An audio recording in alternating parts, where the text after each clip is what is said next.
Alrighty, here we are, viewers. Welcome to the newest show, the newest team to grace the Avalon Knights Academy. Please put your hands together for Too Many Warlocks.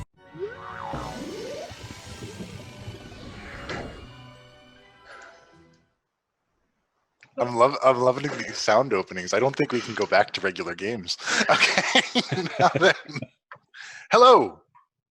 Welcome to the very first, the inaugural episode of Too Many Warlocks, only on Mercs of Mischief channel.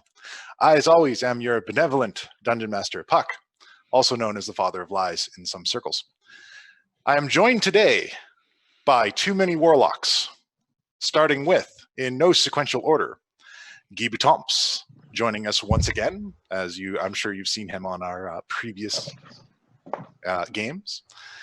A brand new player gracing us with their presence from Roll for Initiative on YouTube. We have K3 Tea Leaf. Thank you so much for joining us, K3. And back again, we have Penn Wright. And another warlock, Richard Bennett, and his Oaken Arms have joined us again. Now then, when last we left our heroes, nowhere, because this is the first episode. Now then, it is, couldn't resist, leave me alone. All right. So it is, yeah, no, this, now the magic is worn off on the dedicated producer. Okay, so, oh God. So unless, it is springtime on the Sword Coast. Penn, Richard, Guy, you have all received invitations to basically seek work at the Avalon Knights Keep, an academy for adventurers that prior to this, your knowledge had said that was closed down, but is experiencing a recent resurgence. So you have all decided to make your way there. There's a small inn, a tavern, that is outside of this keep. And it has a very nice sign on the outside that says Cookies Crab Shack. And you all arrive at roughly the same time, the three of you together.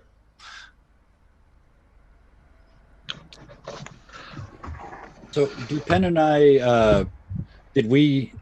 oh yeah, you had traveled together. We know each other, yeah. right? You and Penn had, had a brief period traveling together on a trip to the north.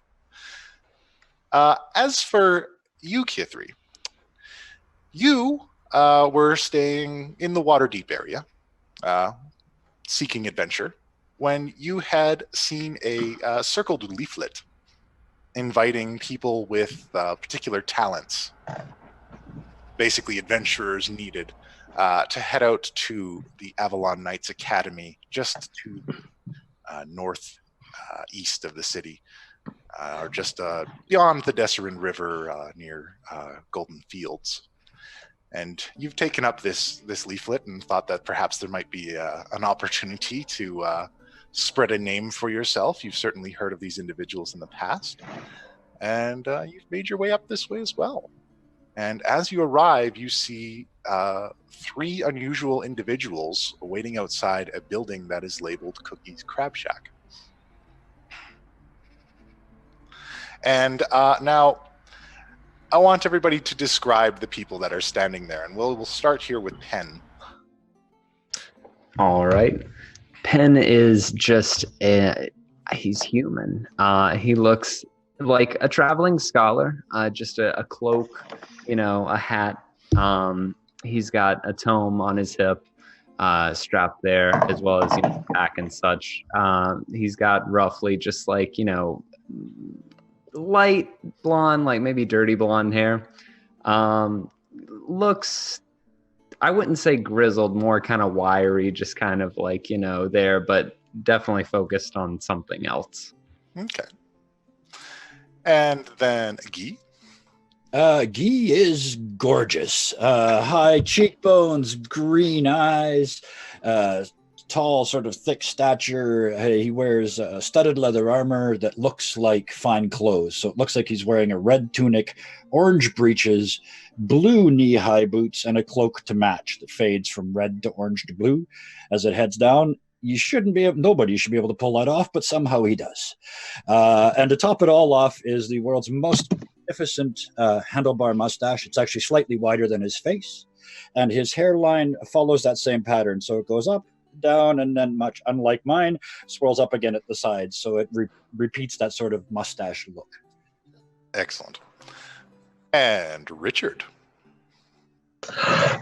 You walk up and, when walking to Richard, you see a terrifying man, 6'6", one wooden right arm, a wooden left leg, having to pull off twigs from himself every now. I feel like am I cutting in and out? You slipped out for just a moment, but you're back again. Continue. Okay. Sorry. I think That's all right. my internet's being spotty. A strange man wearing a hooded cloak, pulled up high, a left amber eye, a right wooden arm, a left wooden leg, and seeming to smell of fresh trees and grass in a terrifying sort of way. Scary grass. Scary grass. All right. And Kithri. Kithri is a halfling, so very short, has a lot of curly, bright red hair. She wears a cloak and nice looking like leather armor. She's got a couple of daggers and a short sword along with a traveling pack on her back. Excellent. So you guys see Kithri making her way. And you're all kind of middling about in front of this place. You've all been told to look for a gentleman by the name of Cookie. And told that he would be inside this place. How does everyone approach this? As we get closer, I poke Pen and say, "Hey, you see that one over there? Hey, he's sporting more wood than an ant with an erection." Nice. I suppose that's one way of putting it, yes. Have we, I know that Kithri is just now joining, but have we talked to Richard at all?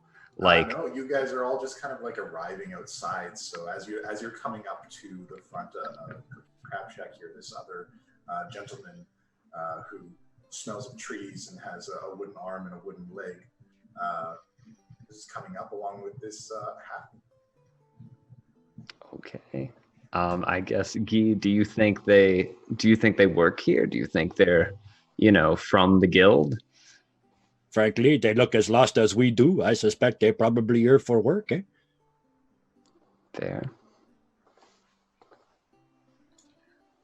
Well, are you folks here for the guild? Doing some work there? Yeah. We are indeed, eh? What else you gonna do in this part of the world? That's true. That's very true. Oh, by the way, I'm Kithri Tealeaf. It's wonderful to meet you, and I will be, I'm sure, of great service to whomever employs me. Kithri, I am Guy, and I reach down to shake her hand. Reach out. My name is Pen.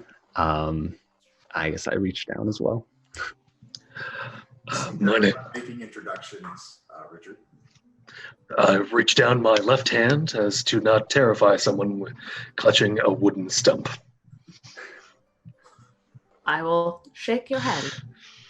While you guys make your introductions, a very well-dressed goblin makes his way out the front door, gathering up some papers and packing into a briefcase, making his way into the large keep behind it.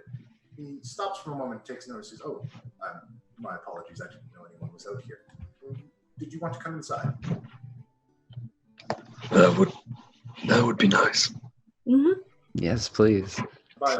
I never paid to get crabs before.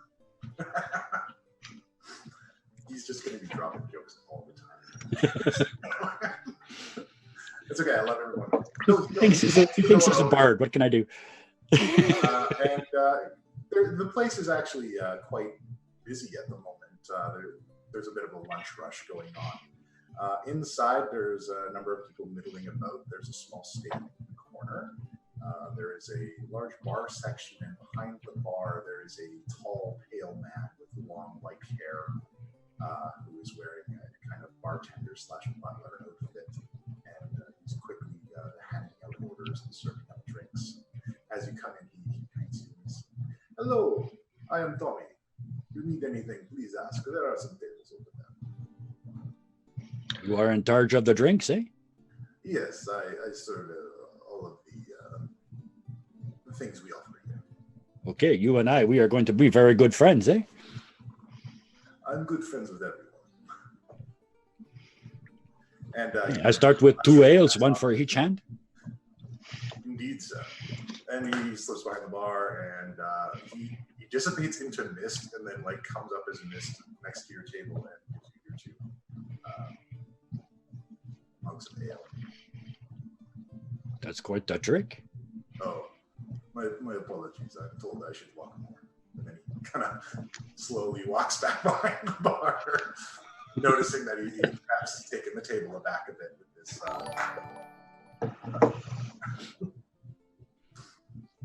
So,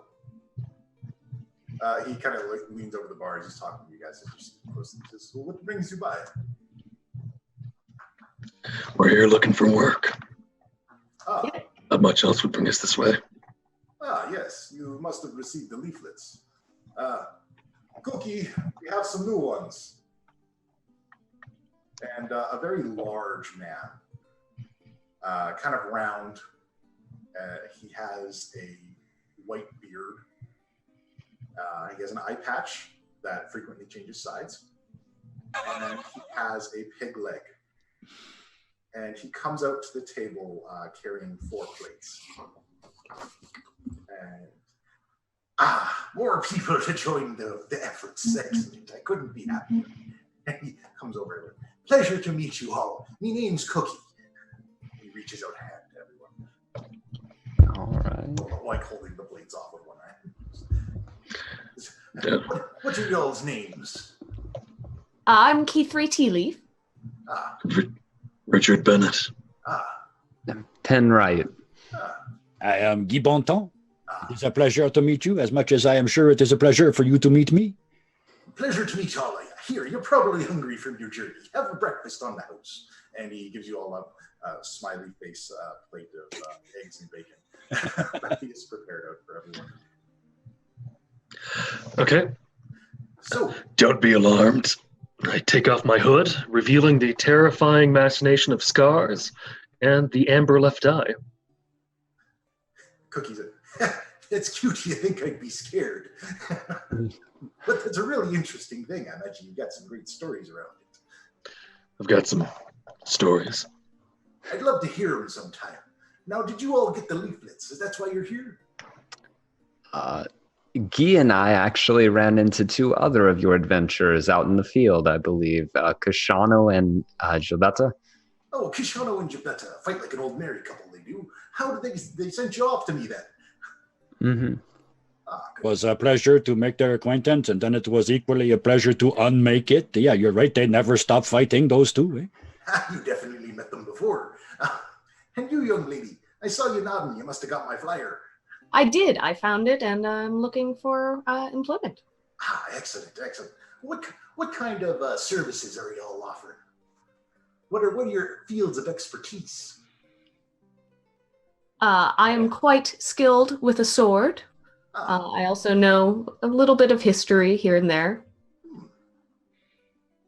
I'm the Warlock of Greenwood, blessed by Titania herself. I see. I know a lot about the occult and the arcane as well. And I am the world's greatest distraction. Eh? I reckon I could probably give you a run for your money. But it pleasures me to see you that.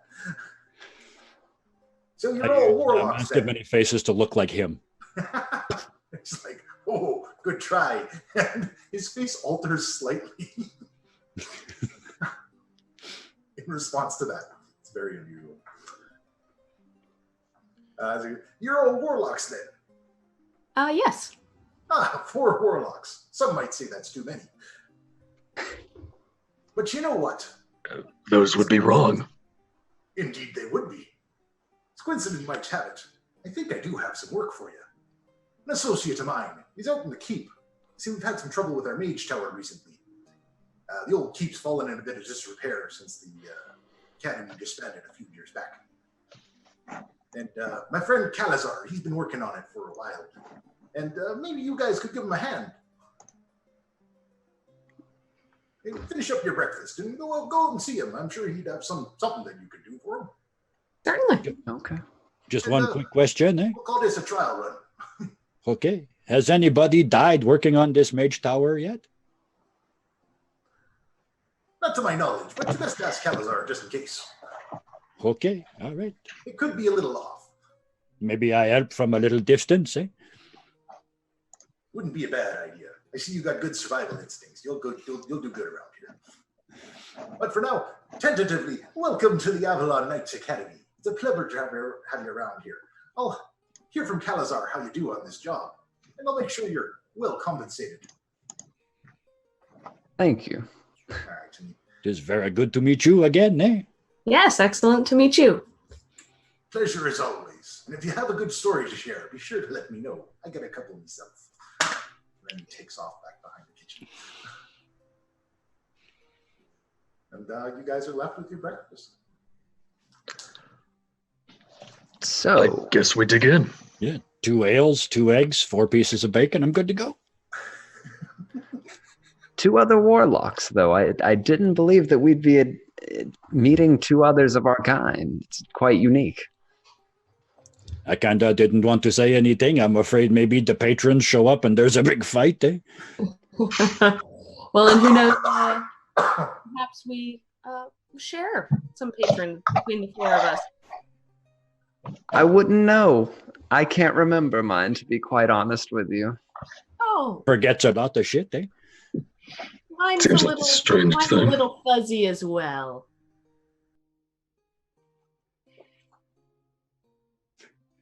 Right. So it's fairly quiet in there. Like, I mean, there's people are having their breakfast, everybody's enjoying themselves. Tommy is spiriting about the bar constantly, and there is a small wolf pup that makes his way up to the table and kind of goes to each one of you. Does the dog thing where you go to each person at the table to see which one is the sucker that drops the I'll slide some bacon down to the puppy. And he loves every moment of it. I slide a full egg down.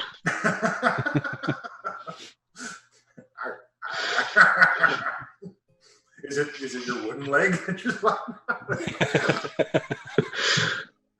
I have to look at it very carefully. Don't piss on me. he does give your leg a good long sniff. Oh, man. So once you're finished, Tommy says to you, if you need assistance, I can have someone lead you to Calazar. Okay. It's right over there, the big, tall, pointy thing, right? Yeah, it's the big tower outside. I mean, we found you in the middle of the forest. I think maybe we can find the tower that's 50 feet away. All right, maybe you'll get it. I don't want to be a dick, but you know it comes naturally. I try not to assume too much. All right. So you guys make your way outside, and you see what appears to be a wood elf wearing very brightly colored robes, an enormous purple hat with a very large feather coming out of it, and he is overlooking a bunch of books as he is standing next to this tower, and he's flanked by a darkness cube with a brain and a pair of eyes floating in the center of it, and a basilisk sleeping quietly beside him. Would we know what basilisks are capable of? I don't know. What do you know about basilisks? I honestly, Guy probably knows nothing about basilisks. That would have required reading and paying attention. I think basilisks are a little out of the way for Richard to really know anything about it. Guy, you know that basilisks can turn people to stone if they put a particular gaze on them, and they tend to eat their stone prey over long periods of time. I avert my gaze, but I don't tell anybody else what I know. The wood elf notices you averting your gaze, and he says, "Don't worry about Mr. Squishy Face. He doesn't look at people when he's sleeping. Can I help you?" And he does not look at you. The entire time he's just staring at the tower and looking at this. Monsieur Squishy Face? Mr. Squishy Face, yes. And this is Squishy. Hello. Well, you were on a roll, eh? The brain kind of turned to you guys and floated a bit. Does the brain speak? You hear it in your head. I turned to these three. This place is more interesting than I thought it was going to be, eh? Certainly. Ah. So Yeah. can I help you? Did someone send you out here? Is there something going on? Well, we were told to go to the Mage Tower and meet up with Kalisar. Yes, I am. Who are you? We are the new meat. Any of you been to the Underdark recently? Not for years. Not to my Never knowledge. again. That is the correct answer. Okay. Yes. So I am in need of expertise. Do any of you have knowledge of magic then? Yes. Yes. Yes. I think that makes all four of us, eh? Okay, so basically what I'm dealing with here is potential unraveling of the fabric of reality. That is bad, I'm told. No one would often assume that. Yes, well, apparently the magics that were left behind in this tower are volatile and do not play well with others. And they're so- kind of left to their own for a while, and it's bad now. I see. So we are here to build a fence around it so no one goes in, eh? Well, I've been working on the fence, but we kind of need to mend the tears. So, I have an idea. I need bodies, people, helpers. I need helpers to assist me with this plan. And you are helpers, correct? I'm getting paid. I'm always a help. Oh, there was an option for it. In fact, a trove of treasure awaits you in this task. Now, where have I heard that before? Eh? Now then, what we have available is a while back, my compatriots and I we raided a hideout of a mad mage. Not that one, not the one you're thinking of, another. He had a dimensional sewing kit, for lack of a better description. But it had the ability to essentially I think I will have need of it. If I give you the location, it's kind of a pocket dimension. If I send you there, could you retrieve it? You're welcome to anything else that you find inside. And of course, we would reward you. I think your mic's cutting out a little bit. It's hard to hear somebody. I don't know. Is that just me? Yeah, Interjection Now from we're production having here. somebody's audio go black. So somebody's going wacky. Somebody's getting interference on their mic or something. Really hope it's not me. Try muting one by one. Richard, try muting for a second. Sorry? Try muting your mic in Zoom for a second. Okay, no, it seems okay now. It might just been feedback. Does everybody have headphones in? No, I can. Yeah, do you have a set of earbuds you can throw in? That could be it. I don't know if that's it, but or that works too, yeah.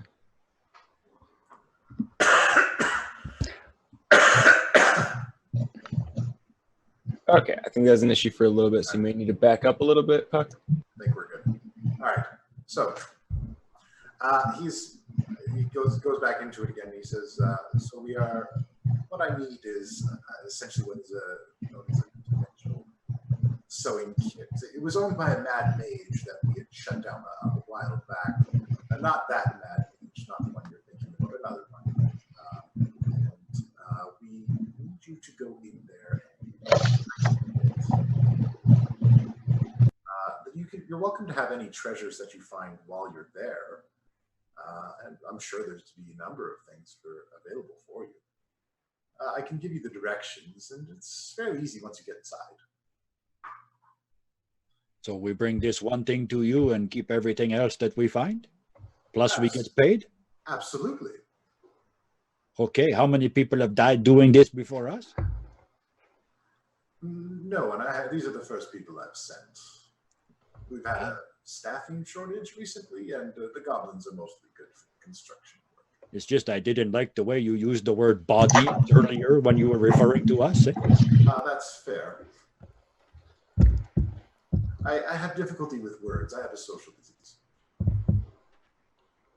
So you are going to send us through time and space to a place none of us have ever been, where we will steal something for you and come back, and that's how we prove to you that we are good people?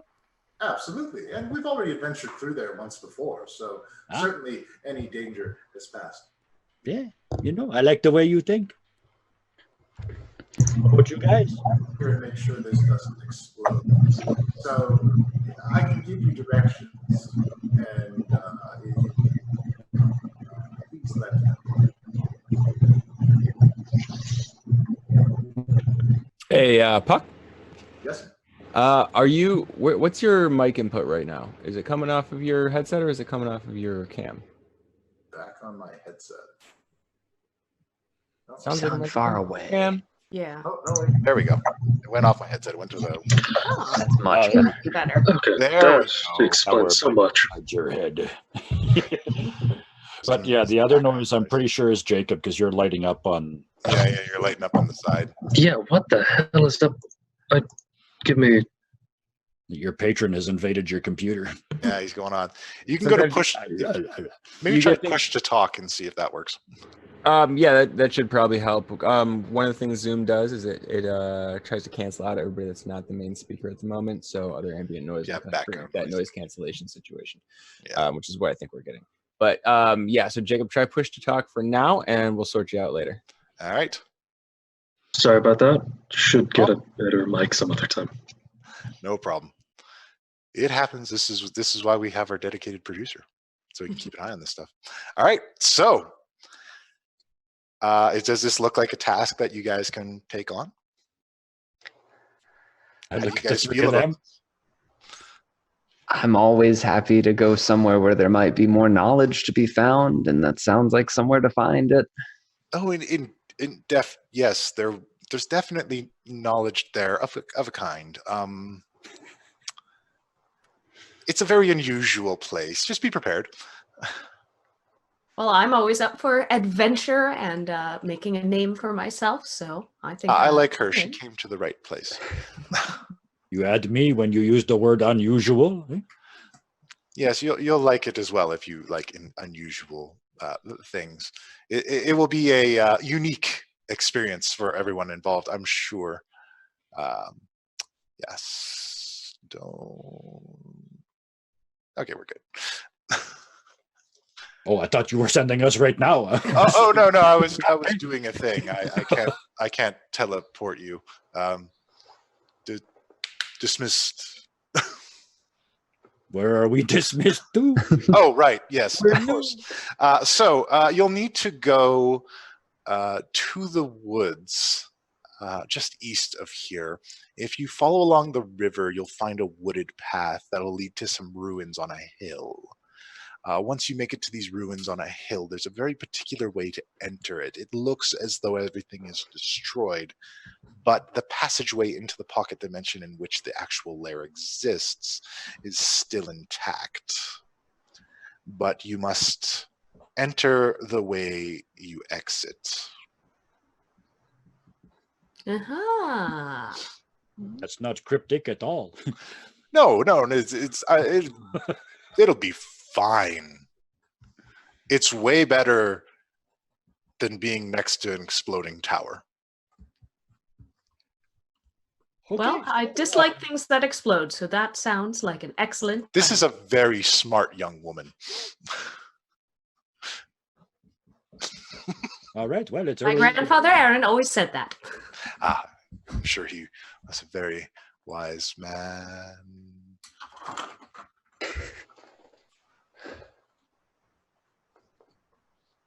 Okay. Yes, it should be fun. Just all day, but maybe we should go. Oh, there should be a cart outside. The other team didn't take it, so perhaps you can use that to travel. Ooh. Thank you. I think you and I, Penn, I think we already know these horses, do we? Indeed. Indeed you do. You've already ridden on this cart. And in fact, Jacob, you recognize the cart as well. Or sorry, not Jacob. I've already messed up because I'm looking at the wrong screen. Richard, you know this cart as well because you have seen it before. But as for you, Key3, this is your first time seeing it. It is a kind of posh looking, it looks like a merchant traveler's cart, like a merchant lord would ride in, and it has these kind of red velvet seats on the inside and a little storage on the back. And it is driven by one powerful draft horse. And it is free for you guys to utilize. So where does everyone take their positions on the cart? Shotgun. Inside, reading a book. Okay. I'll take the roof again. All right. I guess that means I'm driving. I guess Guy's driving. All right. So Calazar's directions, although vague and cryptic, seem to be enough to get you there. So you make your way east, past the keep and along the tree line, just along the river until you find this wooded path. And and you make your way up until you come across these ruins. And change scene. So you can see perched atop a hill just these ragged remains of what you imagine used to be some kind of fortress. And there is a very clear archway there. And next to the archway, there is a broken sign that says in Abyssal, but who speaks it? Ooh, I can. You can read in Abyssal, it says exit. It says exit. Yes, it does. Okay. I share this with the others. I actually Just kind of like on the ground next to this archway that's still standing. It's made of like stone and marble. I'm just gonna tell them. I'll be like, it says exit, but that is an abyssal. Like, Well, we were told to enter the way you exit, so that seems logical. It sure does, after you. is it big enough Let's go then. cart or is it? It is not big enough to fit the cart. Okay. It is big enough to fit the largest of you, which is Richard. Perhaps, So Richard, no you would like to squatting. lead. I feel like this isn't up for a vote, is it? Everyone pushing him. Perhaps you would like to leave. Ah. Everybody who's covered in fur, you go first, eh? I guess I'll make like a Haha. All right. So how do you approach this, Richard? Everyone is asking you to take the lead on this. I'm just gonna make my way inward. Okay. You pass through the arch, and you are on the other side of the arch now, and everyone can still see you there. Oh, it's fine then. And away I go. Okay. And you're still standing in the same place. You've just moved through this arch that doesn't go anywhere, and you can just walk right around it. Perhaps walk backwards? Perhaps. Oh. That was weirdly what I was about to say. Haha, we're of one mind. Excellent. I miss what they're saying altogether, and I walk backwards out the way I just came. Okay. You walk backwards out the way you just came, and you vanish. I do the same. All right. I'll follow suit. I will go last. All right. You all vanish, and there's this staticky feeling as you leave the prime material plane. And you find yourselves in this white hallway.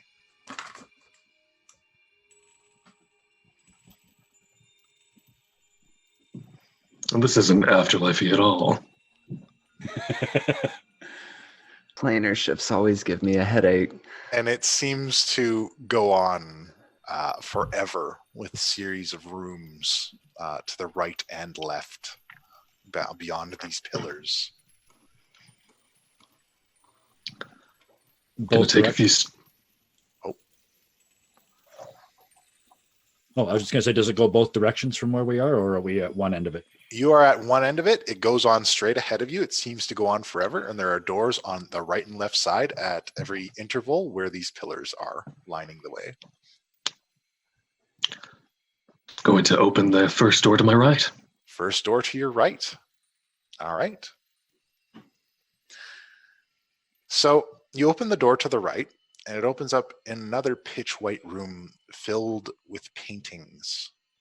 There's paintings all over the walls of various landscapes.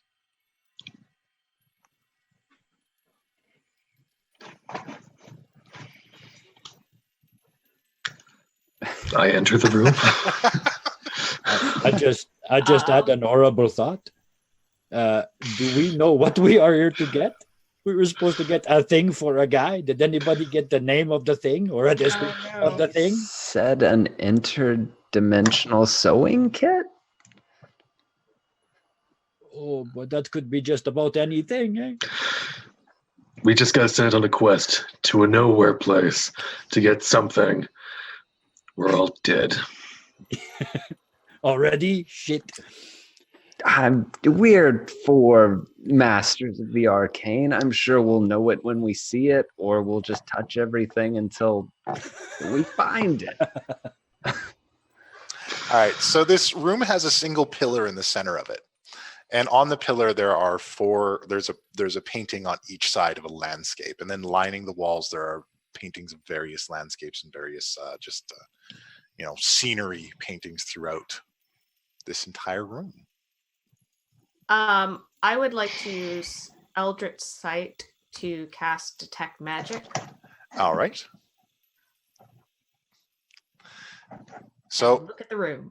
All right, you throw up Eldritch Sight and you're casting Detect Magic, and this place is lousy with magic. It is all over the place. The paintings are magic. The pillars are magic. The room is magic. The door was magic. They are all various forms of conjuration magic and adjuration magic and illusionary magic. Well, everything is magic. So we know that. Ooh. A good place to start. This is a very magical place. Maybe don't touch everything. These look like they're from various periods in history, or are they all sort of current, or at least all from the same time frame? You are welcome to investigate them.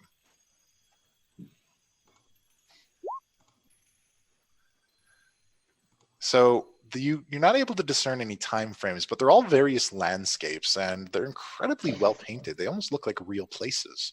And as you're looking at one, you see birds fly over the horizon and land in some trees. And you actually hear a seagull call from another seascape. Take a very quick step back. The paintings, they are alive, eh? They're portals, aren't they? Oh, probably, eh? Goddamn portals. I want all four of you to make a perception check for me.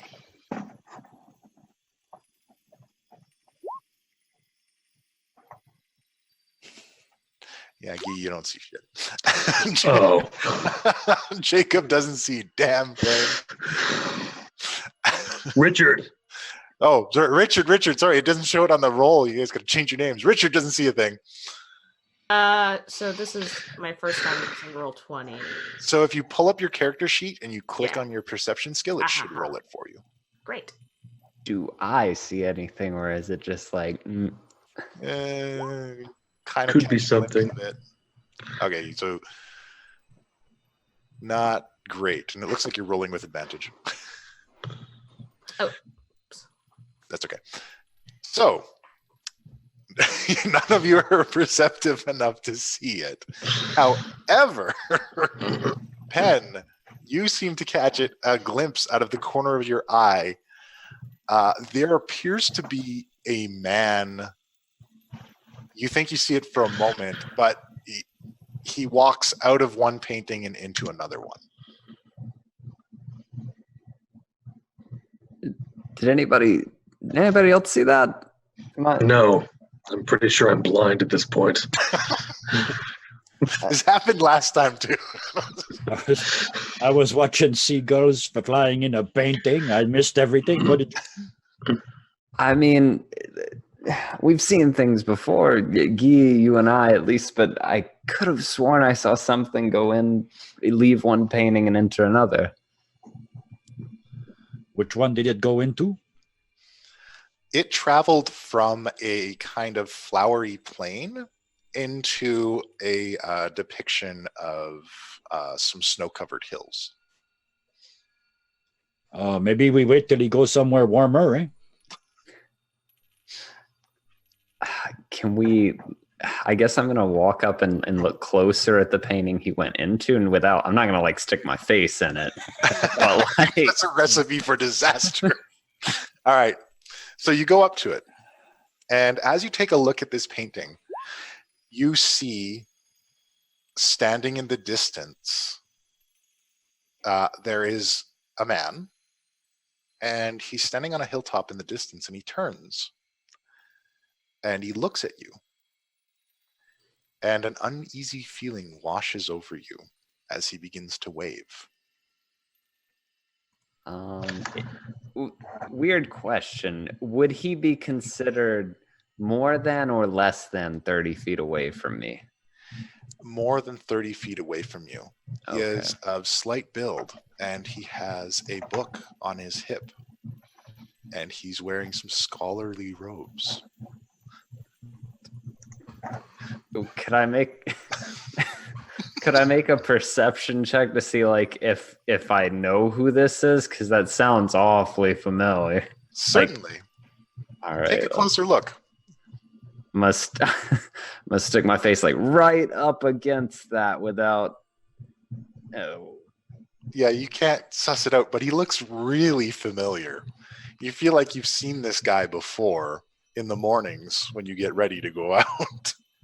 I'm gonna call to the others and be like, do you know this guy? Like I've got a weird feeling like he's right here, like right there. Well, then go and see him, and I try and push him into the picture. All right, you give him a shove, and he kind of rattles against the picture, and it shakes like a pool of water. Come on, you know you want to. I mean, I kind of want to. Can I grow one of my fingers longer and just try to stick it through a painting? Certainly. Which painting are you sticking it through? There's all manner of landscapes. The one that Penn is currently has his face pressed up against as Guy continues to try to push him in. All right. So you start to reach your finger into it. You kind of extend your wooden branch out inside, and it passes through the veneer of the front of the painting.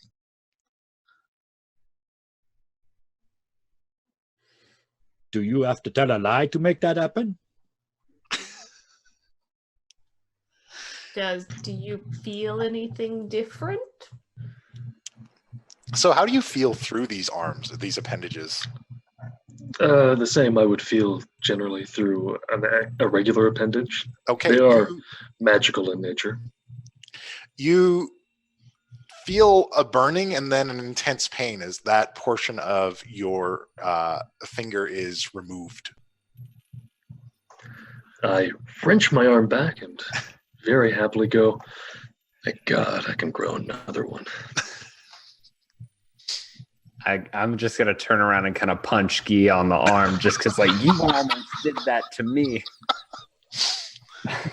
and I was about to let you because I was curious. Everyone, everyone, roll another perception check.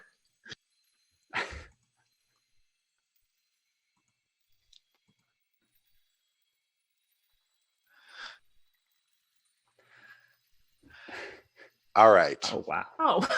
So, Kithri, as everyone is playing with this painting, you are noticing that there are now people in all of the paintings.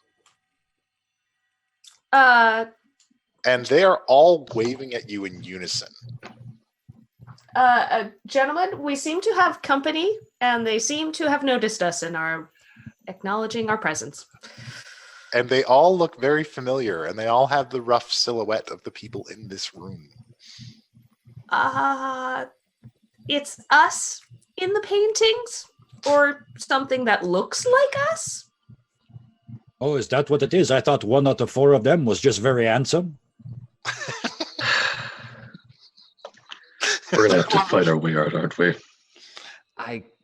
Also, Kithri, you notice that the door is gone. Because that was my next plan.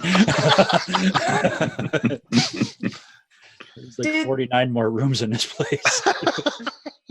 Well, whatever we decide to do, I guess we're doing it in this room, because like I go over to the wall and push against where the door used to be. There is a painting there now, and as you okay, I don't put my hand through the painting. okay, you don't put your hand through the painting, but as you approach the painting where the door used to be, this small halfling woman in the painting walks towards you as you approach the painting. To the painting, I go, "Hello, I'm Kithri Tealeaf." All right. This doppelganger version of you inside looks at you, smiles, and waves. And then all at once, all of the paintings in the room have small doppelganger versions of all of the members of the party leap out of them and onto you guys. And we are in initiative now. Right.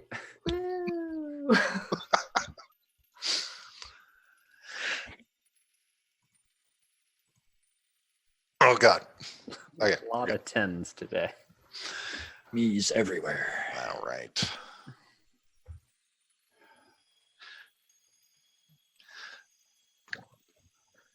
How do I keep rolling these for an initiative? I don't want to be first. You're just so ready to go. You're 110% ready.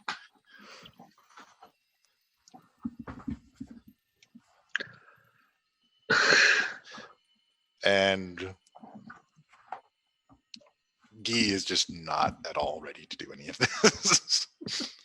I'm in denial at this point. Nope, not happening. Not happening. I'm not doing this. This is Although, when I'm only this tall, I'm still really cute. Eh? This is the fuck you bus to Nope City. They are little, right? Or are they? They are an inch tall. Oh, perfect. Oh, love it. They are an inch tall, and there are about 15 of them. In total, or on each of us? In total. Thank God. Okay. So 3 damage. I'm missing Guy. So I'm doing the math here. That means that one of us has more doppelgangers than the rest of us. By like one. Yeah. Actually, one of us has less doppelgangers than everyone else. Somebody has one less doppelgangers, but I mean, you can count the bodies, so just to make sure later. But let's see how these guys do. Ooh, they are slightly quick. All right, so top of the round, we go with Richard. All right. So you are enveloped in a swarm of mini party members. Yeah, I'm gonna have to pretty much call out pretty much gonna have to pull my sword out of my arm. Okay. And is that a full action, or can I swing with it? I would give it a ready weapon thing, so we'll give you a swing. All right. Then I'm going to attack once with it. Okay. There are some on all of the enemies are engaged with party members, including you. How do you make this swing? Are you going to try and cut some off of you, or are you going to try? I'm going to try to cut some off of me. Okay. I can regrow parts of myself. I don't think anyone else can do that. We shall see. I got a 9. All right. So the good news about these guys is they don't have a remarkable armor class. So why don't you roll some damage for me? All right. And it's 1d6 plus 3. Okay. So I deal 8 damage. All right. You deal 8 damage of a slashing nature to these creatures. And one of the group tumbles off of you in 2 halves. I'm pretty pleased with that. All right. And it was a little penwright. No. But now they all produce various sharp implements and begin stabbing at all of the party. So, first stab comes at Guy. Guy, how does a whopping 14 grab you? Oh, that nails me. Absolutely. All right. You take 2 damage from tiny stabs all over your body. Hey, those are new socks. Followed by Pen. How does a 12 grab you? That barely grabs me, but it grabs. All right. So that grabs you for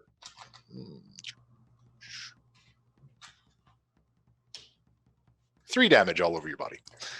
Ow. Key 3. How does 7 grab you? It misses. They can't touch you. You're too quick for them. Every time one pulls out a sharp implement, you're like, flick. Flick. I know what it's like to be tiny. So, and lastly, coming for Richard with an 8. That does not hit me. No, the chop as they might, they cannot fell the tree. Okay, so now we go into K3. I will draw my short sword and swing out at one of the mini figures on or near me. Okay. So, You should be able to just click on your weapon and then it'll, there we go. Hacked the weapon shortsword. So that's an 8. Again, they don't have remarkable armor class. So that's quite enough. Give me a damage roll.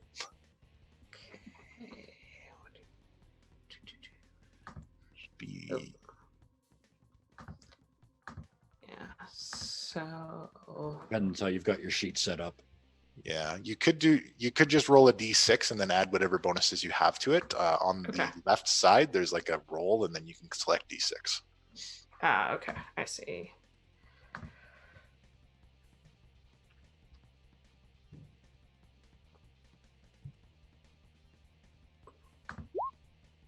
So, and then that's +2. All right. So you deal out another 5 damage, and a tiny K3 is rend in twain and falls to the ground. Aha!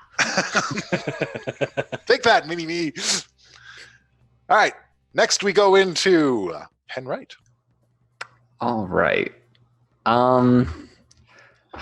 Decisions. I think I'm going to go ahead and let me ask. Casting Mage Hand is an action, so that could not. I couldn't use it on this turn. I would just be casting it. Yes. Okay. Well, then in that case, I'm gonna try to, if possible, try to just kind of like aim for as many of them as possible. Maybe like line them up on my arm and just, fire an Eldritch Blast off. Oh, nice. I like that. All right. Roll me that attack roll on the Eldritch Blast, and I'll tell you how well you do. All right. So that is... I forgot the commands for D20 already. It's /roll D20, right? Yeah, but I think you can click on your spell, and it should just do it for you if you have that still set up. Oh, Maybe it didn't not. roll to hit though. It just Okay. rolled damage. Let me Yeah. do that then. And then. Oh no. I'm a pleb. That's okay. We got to get all your Roll20 sheets set up proper for rolling. There's so many settings. Roll D20. We can make them sing and dance. Yeah. Let's see. Is it's /roll? Well, actually, if you go on the left side in Okay. the like bar that's there, you should be able to just click on the dice and hit roll d20. There you go. That's the easy way. All right. So Just add yeah, your mod. it doesn't really matter what your mod is on that. You do pretty well. All right. So you managed to line up with your Eldritch Blast, and you just blast apart, just in a mist. You actually get 3 of them with your shot. And they're destroyed. We get to Guy now. Pull out the Mace of Faces and spin it in my hand and let it randomly settle. On one side of it, there's the happy face opera mask, and on the other side, there's the sad face opera mask. So I just spin it in my hand, and it stops on sad face, and he looks at it and says, "Oh, yes, the pitching wedge," and then two-handed, 4, and golf swing one of them Awesome. All right. with the Mace of Faces. Give me that golf swing. Oh, Oh, that's a good one. I should have pointed at the fence. All right. Yeah. You just want to the fences. All right. So you do an incredible job, and you actually catch a couple of them on that swing, and just they don't even go flying. They just kind of like dissipate. All right. And that's the bottom of the round for initiative. So at the end of this, the rest of the mini party members are not loving the way this battle is going so far, so they begin to disengage and try to retreat to the paintings. And we go back to the top of the round with Richard. Okay, so how many are still left? There are about, let me see,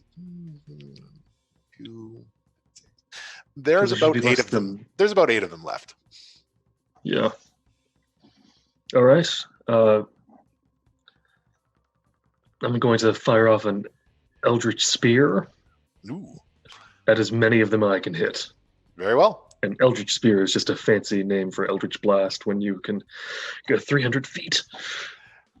Look, you flavor it however you like. All right. And that's description, but not a roll. So My give me a bad. d20 roll and add your bonus to it. There we go. Sorry, what is the... Oh, and 5 for spell attack bonus. Okay, so yeah, that's more than enough. You nail them. What's the damage on that? The damage... D10, I believe, or more. All right. Yeah, I'll just roll a d10. Sure. All right. 8. So yeah, you nail them with 8 damage, and you catch 3 more before the rest of them retreat into the paintings, and we slip out of combat. Shoo. All right. So that happened. How do That's you all weird. proceed? This place is kind of fun, but I think I got an idea. And I start turning pictures very carefully by the frames, turning them around to face the wall. Okay. As you turn the paintings around to face the wall, one of the paintings on the pillar in the center, as you turn it around, there is a picture of that white hallway.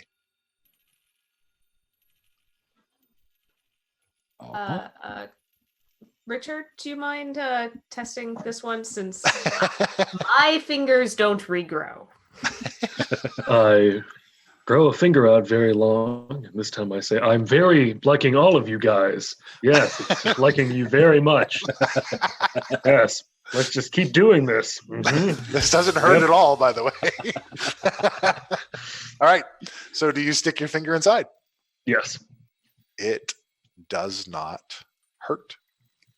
Fine. Excellent. I stick my left leg through All right. You're okay. and walk through the rest of the way. You walk through the rest of the way, and you're back in this hallway.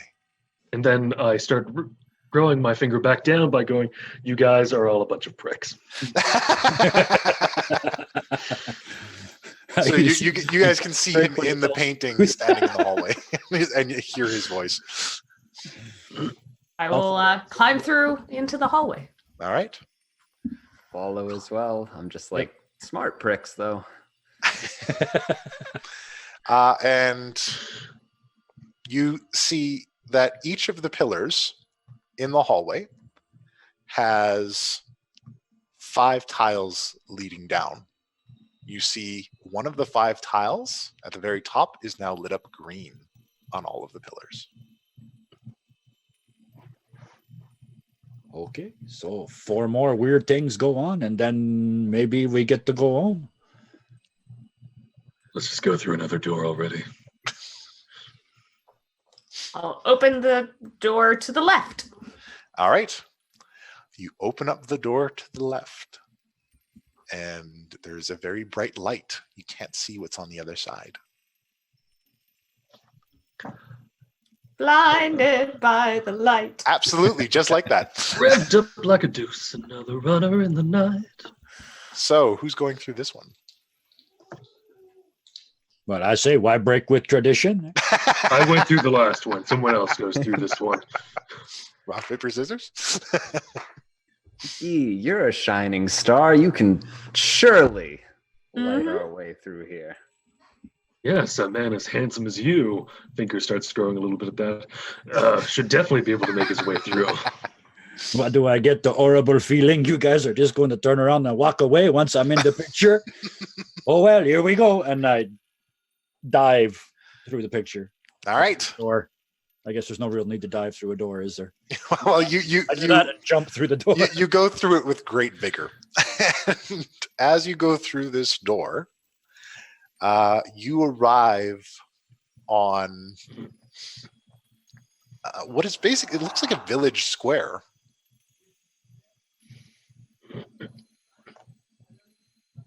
You can see when you get on this side, you guys. You guys can't hear him. Oh, so it's still just bright light on our end. Yep, still like bright light on your end. Well, sounds like he's dead. Next door? Can I reach out telepathically to him? Or you can certainly try. all right, I'm just gonna call out to him and be like, "Did you make it? Are you dead?" You can hear him. Ah, he's in my head. How do you do that? Eh? Yeah, come on through. It's nice in here. It's a little village, eh? Okay, he's fine, and we can go. So I go ahead and step through. Okay. I will follow. All right. I don't want to be the odd one out. All right. Sounds not scary at all.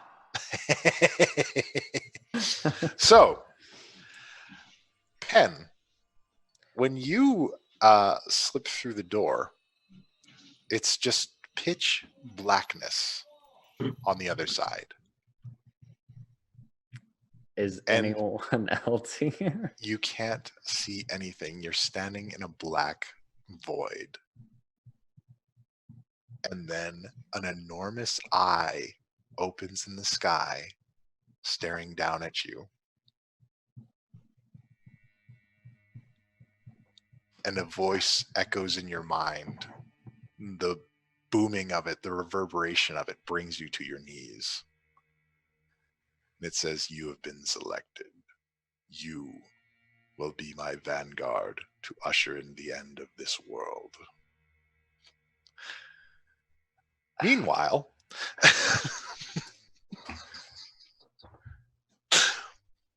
we go to Guy. You notice what is very strange in this town square. There's people milling about and going about their business all over this place. Everyone appears to be ignoring you. Oh, that's rude.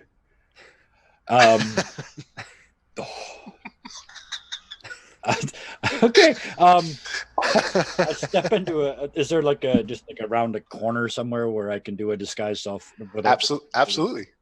Okay. I step around the corner into an alley, and mask of many faces. Young guy, short, spiky blonde hair, white, long, full-length robes, okay. Little red line, little blue line. I step around the corner and start preaching about the Church of Herbie. Okay. I'm going to make some converts. Everyone continues to ignore you. Oh, no, no, no, no, no, no, no, no, no. Meanwhile, we go to Richard. Richard, as you walk into this place, you walk into this forested grove. And it's very quiet and peaceful, but as you start to move forward, your leg starts to grow into the ground and prevent you from moving. Oh, crap. And then your arm joins it, and you start to merge with the forest. Well, I knew this was going to happen someday. Indeed you did. It is time to join the grove. Your journey is at an end. I'm going to try to pull myself out of there. Right. But we'll get to that in a moment. We have to see what K3 is doing.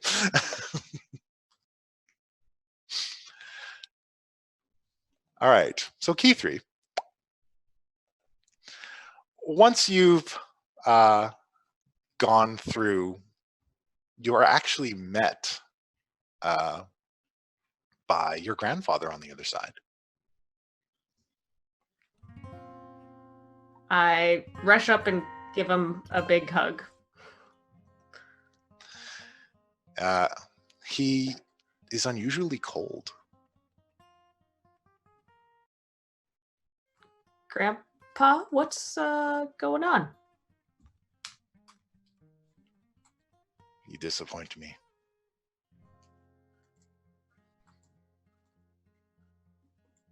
But I've been trying to find out the answers. But did you find them? What of the family name? It's all been ruined. You've done nothing. I just started. Excuses.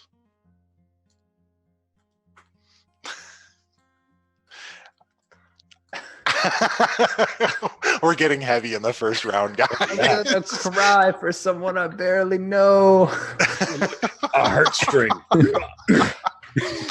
All right. I love So it. I love it. you all find yourselves in these hopeless situations. How does everyone proceed? Who would like to go first? Oh, mine's easy. All right. Let's see how you get out of this, Guy. This is just panic mode. Okay. First, I cast Enthrall, Okay. which makes it almost impossible for anybody to look at anybody but me. And I start. You cast the spell, Mhm. it does not go off. You cannot get anyone's attention. Shit. In that case, I will try, because I'm a slow learner, I will try and cast Mirror Image. So now there's 4 of me, and we start doing like the YMCA dance. Okay. People just walk past you. Physically grab somebody. This is just.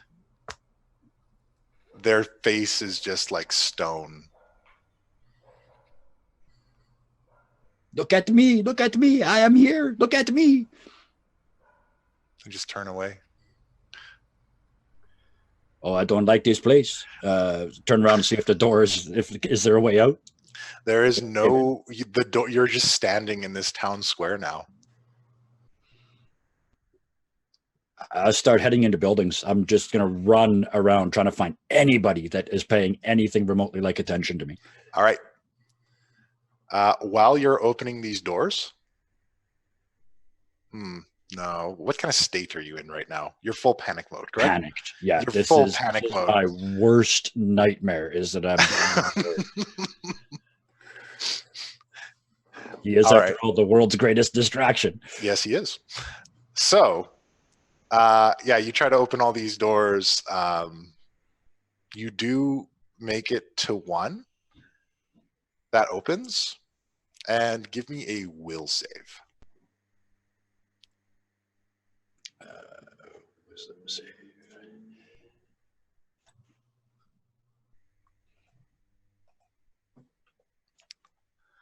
Or wisdom save. That Yeah. works. That was what I was looking for. I'm using an old system. So with your wisdom save, you make it through the door, and you are in an area of pure blackness with an enormous eye in the sky, and Penwright is on his knees. Oh, that's better. You can see me, right? And I poke Pen. Can I hear him? Am I responding, or am I just drowning in whatever? Everything is drowning out. You have lost all sensation at this So point. I'm just like on the ground, just like madness. Okay, in that case, I stare up at the eye and go, well, at least you can see me.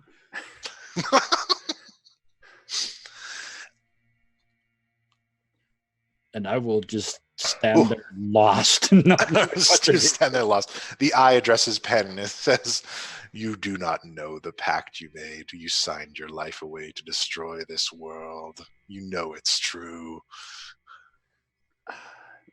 Can I respond to it? Like, am I? You can try. I guess I try to reach out with my mind, and my one question is why?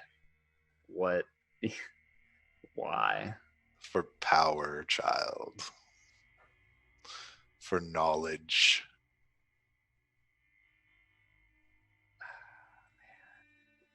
All right. So, Guy, you're still being ignored, and it looks like Pen's pretty broke at this moment. What do you want to try and do to see if you can snap him out of it? Oh. Is it this one? Yeah, I think this one. I will attempt to use prestidigitation. Okay. Attempt to. And it says I can make a... Oh, no, wait a minute. Sorry. I think it's thaumaturgy. All right.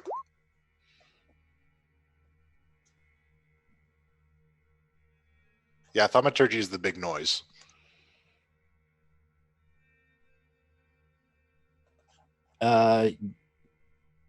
Shit, I thought this was the other one. Okay, yeah, I'll just use prestidigitation to blow a puff of air into the eye, just trying to get it to blink. Kind of response out of it. I love that that's your answer to this situation. Look at you know what? Yeah, okay. The eye blinks. It starts to blink a little bit, like it's slightly irritated. I am real. I exist. Oh. And this causes you to snap out of it a little bit, Pen. And you notice that Guy is there with you.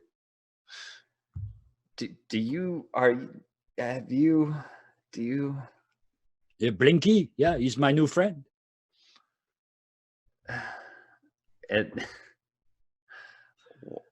That's my patron.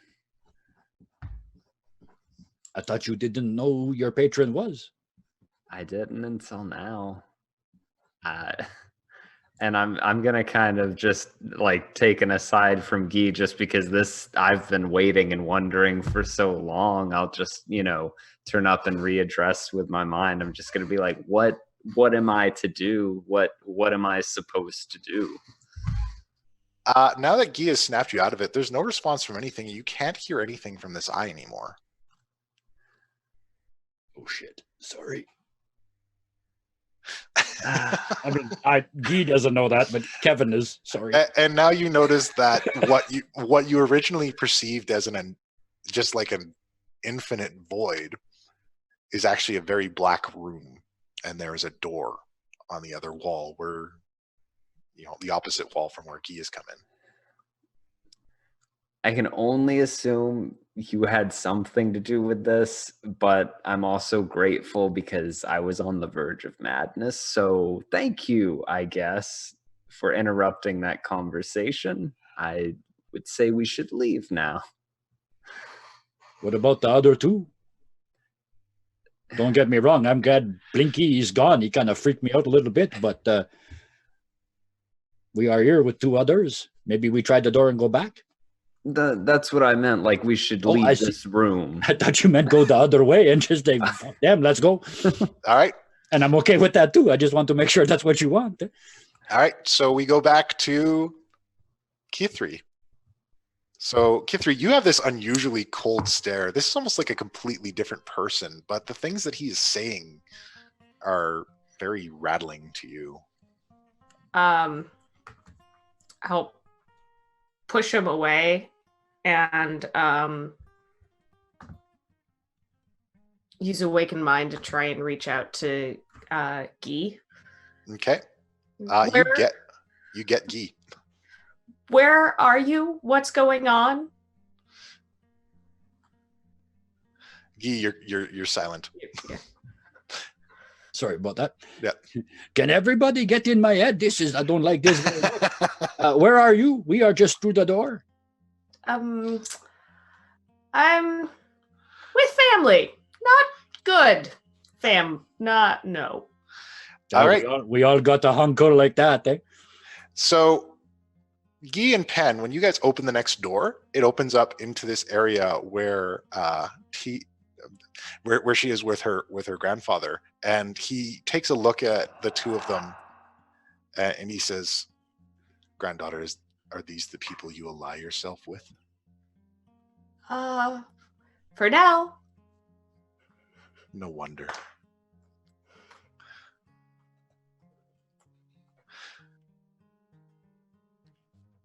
So the rude. So you guys have come into this place now. I know he's not talking about us. He don't even know us, eh? He never met me before. What kind of guy is this? Your grandfather, he's kind of rude, eh? Well, Grandpa, they are a means to an end, as you always said. I will try not to be too offended by that, eh? They are distractions, which is no wonder you are unable to achieve your goals.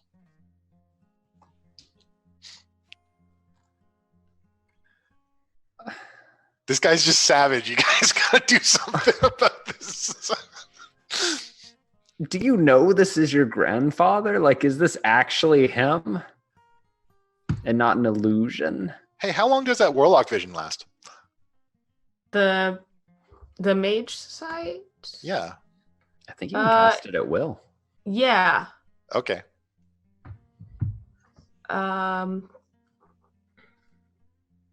Yeah. Prompting off a pen, I'll use that to cast Mage Sight. Okay. Yeah, this is an illusion. This is not really grandfather. This is something that has reached into your mind and plucked things designed to hurt you. That is not nice and not fair. Get out of my mind. And once you've used your mage sight to realize this, it fades away, and you guys are once again in another room with another door. The three of you. So did you two see your grandparents? Quite no. Unless I'm descendant from some giant malevolent eyeball, I wouldn't think so. Cool. You guys, you can see me, right? Yeah. I pretend to ignore Guy for a minute. I'm just like, oh, look, the door. That's ice cold. One of you is an asshole. Eh? Thank you, Key 3. I appreciate the confirmation of my existence. All right. So do you guys go through this next door? Yes. I do, yeah. Guess we got to go find Woody. Eh? You guys go through the next door, and you emerge back in the white hallway. Richard, as you are merging with the forest, you hear a voice, a very familiar voice.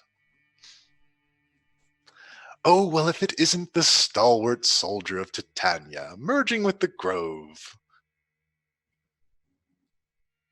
And You again. Puck emerges from the trees, dressed rather dapper. And he taps your leg with a cane. Says, "You're looking a little wooden." Trickster fairy. I couldn't just let this little reality jumping excursion of yours go unchecked. So I inserted myself into the situation and diverted your friends.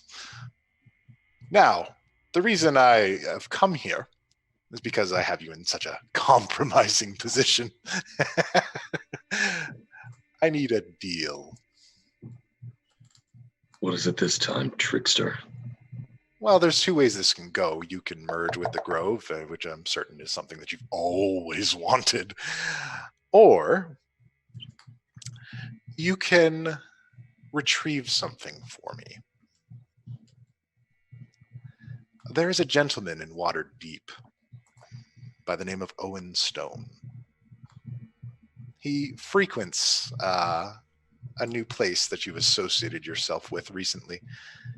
I need you to get his glasses for me. This is like the last time where you asked me to get that guy's glass eye. No, that was a hilarious. joke.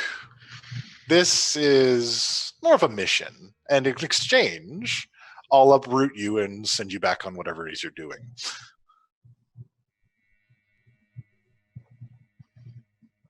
So this is a reality jumping excursion. A little bit. This is an unusual place you found yourself in. It's really quite quaint. It's my happy place. Yeah, this isn't real. Exactly. Just like your happiness. That is funny. Anyways. I'll think on it. You'll think on it. Well, you'll have plenty of time. Owen Stone. Yes, Owen Stone. I'll get you his glasses, Trickster King. All right, then. We have a deal. Good luck on your quest. And he taps your leg again, and Richard appears in the hallway.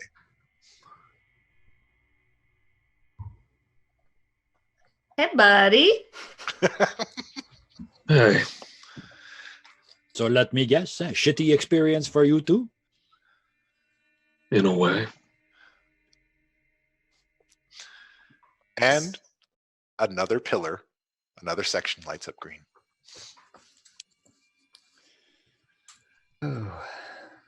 And we'll take a break just there before we go into the next section. I love this. This is a lot of fun. So, how's the trip? In at the deep end, man. It's the only way to play. Yeah. I love the I don't know if it'd be the theme, but I just love it. It's going to change from session to session. Okay. Like I'm very I don't have a consistent theme. I have a consistent narrative, but the theme is going to change from session to session. And sometimes I'm gonna emotional gut punch you if I feel like I can, because I feel like it makes good role play. My favorite part of the game. Well, will our warlocks make it out of the mystery dimension alive? Will they take back the mage tower? What's going on with Richard? Find out after the break in Too Many Warlocks. Oh, In the Sword Coast, northeast of Waterdeep. Hold on. Oh, you're gonna do your intro? Okay, go ahead. My Johnny announcer thing. Okay, Johnny Announcer, hit us up. Who am I thinking of? I don't know. Will the Mercs of Mischief? And this isn't the Mercs of Mischief, yeah? No, this is the two. Will the Warlocks make it out of the tower? What's up with that crazy eyeball in the sky? Let's find out on Too Many Warlocks.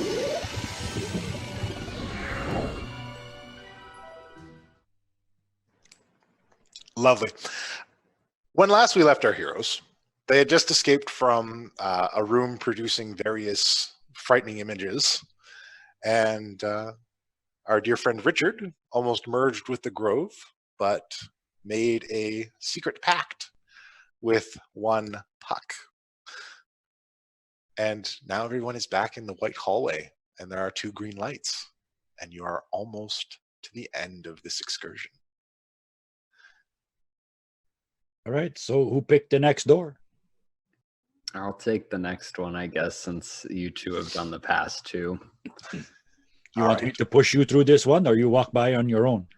I'll do it on my own accord. So I'm just going to fling the next door on the left open and just waltz right through. All right. Fling the door open. You waltz right through. You're in a palatial bedroom. It's very nice. It's very lavish. The walls are all decorated with this incredible, enormous mural of this dense jungle. And it looks like the room's been ransacked a little bit. All right. Are the others behind me, or is it like blank space? They're behind you. The door is still open. This one doesn't launch you into another space.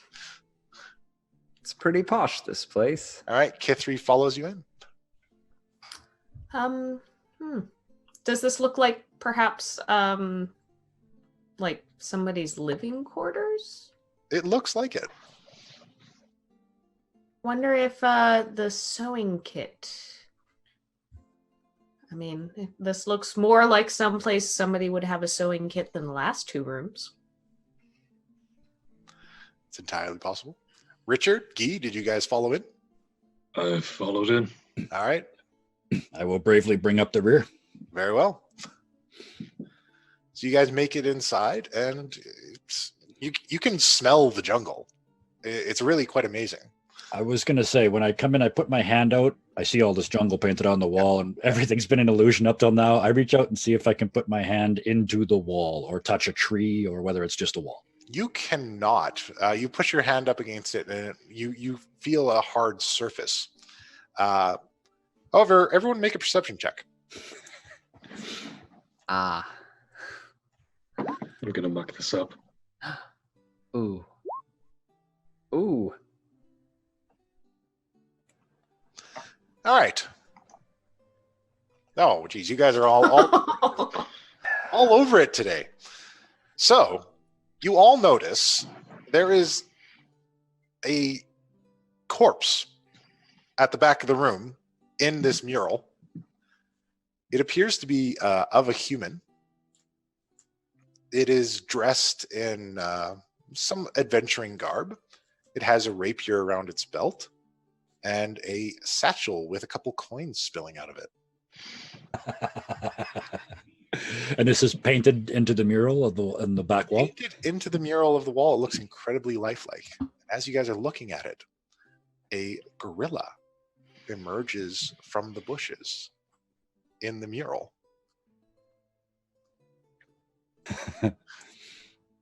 And it's still in the mural. It hasn't stepped into our room. It hasn't stepped into your room. It's still in the mural, and it just has a little sit and starts chewing on some fruits. Let's not tap the glass this time if we don't have to. Seems reasonable. Fair enough, eh? Are there like end tables or bedside tables? There are bedside tables. There's bedside tables. There's a dresser. There were a couple other tables in the room, but they have been shattered, broken in half. I really like your idea, Kithri. I think maybe we search and hopefully we find the sewing kit before the monkey gets mad. Eh? I am going to use Eldritch Sight again and see if hopefully not the entire room lights up. The entire room doesn't light up. The mural itself is magical, but it's not an illusion as you would expect. It's almost like scrying. It's scrying mixed with portal magic.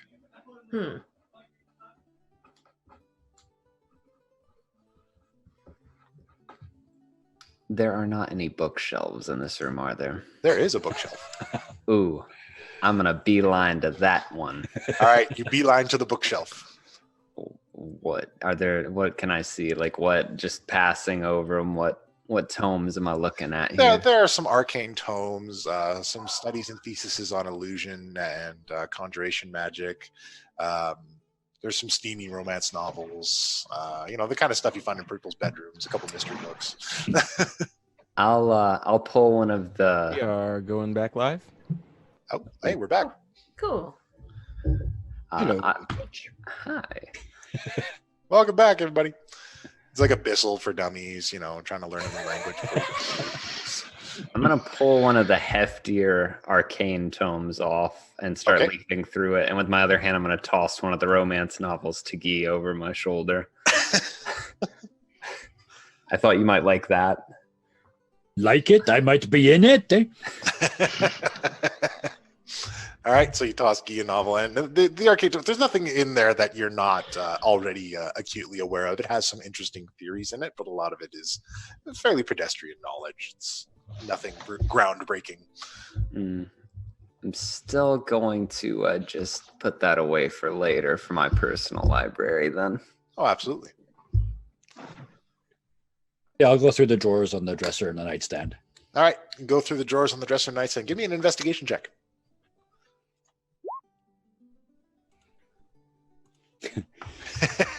Speaking of things that people keep in their bedrooms. Aha! You rifle through it. You find you find 4 gold pieces. I will leave them. All right. Very well.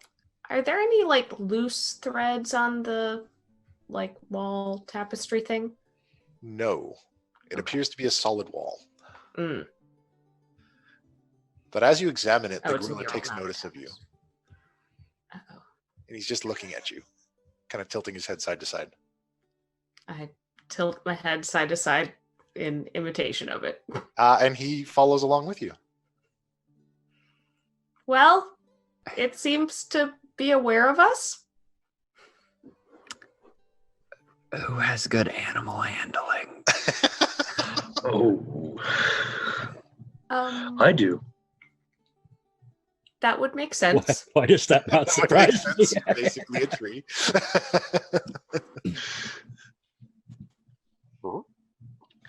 I'm going to try and communicate very roughly with in my rough human gorilla to gorilla speech, try to communicate with it. Okay. Give me an animal handling roll on that.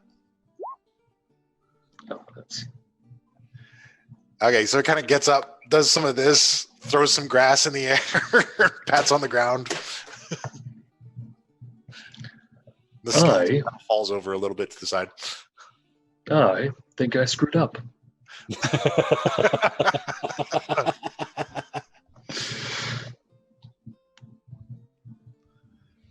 There also appears to be, now that the skeleton's fallen over, there appears to be a key around the skeleton's neck. Ooh, I bet that would be useful. I don't know what for what, but my grandfather always said, better to have a key than not. Well, let's not. And as I'm saying this, I pull out my little crystal arcane focus, and I'm like, let's not take any chances. And I'm going to pull out my mage hand Okay. and try to push it through the painting very slowly. Your mage hand cannot penetrate the painting. Well, I'm just going to shake that out and be like, that's not going to work. As you shake your hand, the gorilla watches you and shakes his hand too. I am going to move like a gorilla and try to get it to mirror me towards the key. Okay. I'm going to make a picking up motion. All right. He takes notice of you and he follows along. All right. And And so he picks up the corpse. That Alright, works too. I get him to try to signal to throw it towards us. All right. He throws it and it passes through the barrier of the mural and tumbles out onto the floor. Then he goes. I'm going to give it a sly wink and a good thumbs up. Then it retreats off into the woods. I think maybe that monkey would like to climb you, eh? Hey, I'm an oak, not a rainforest tree. I'll bet you were really popular at school, eh? I got a whole bunch. I just spread them out over time. Yeah. Well, just don't ask me what I cry. It's all maple syrup. I'll go check the pouch. Okay. The pouch has 2 rings inside, as well as about 50 gold pieces.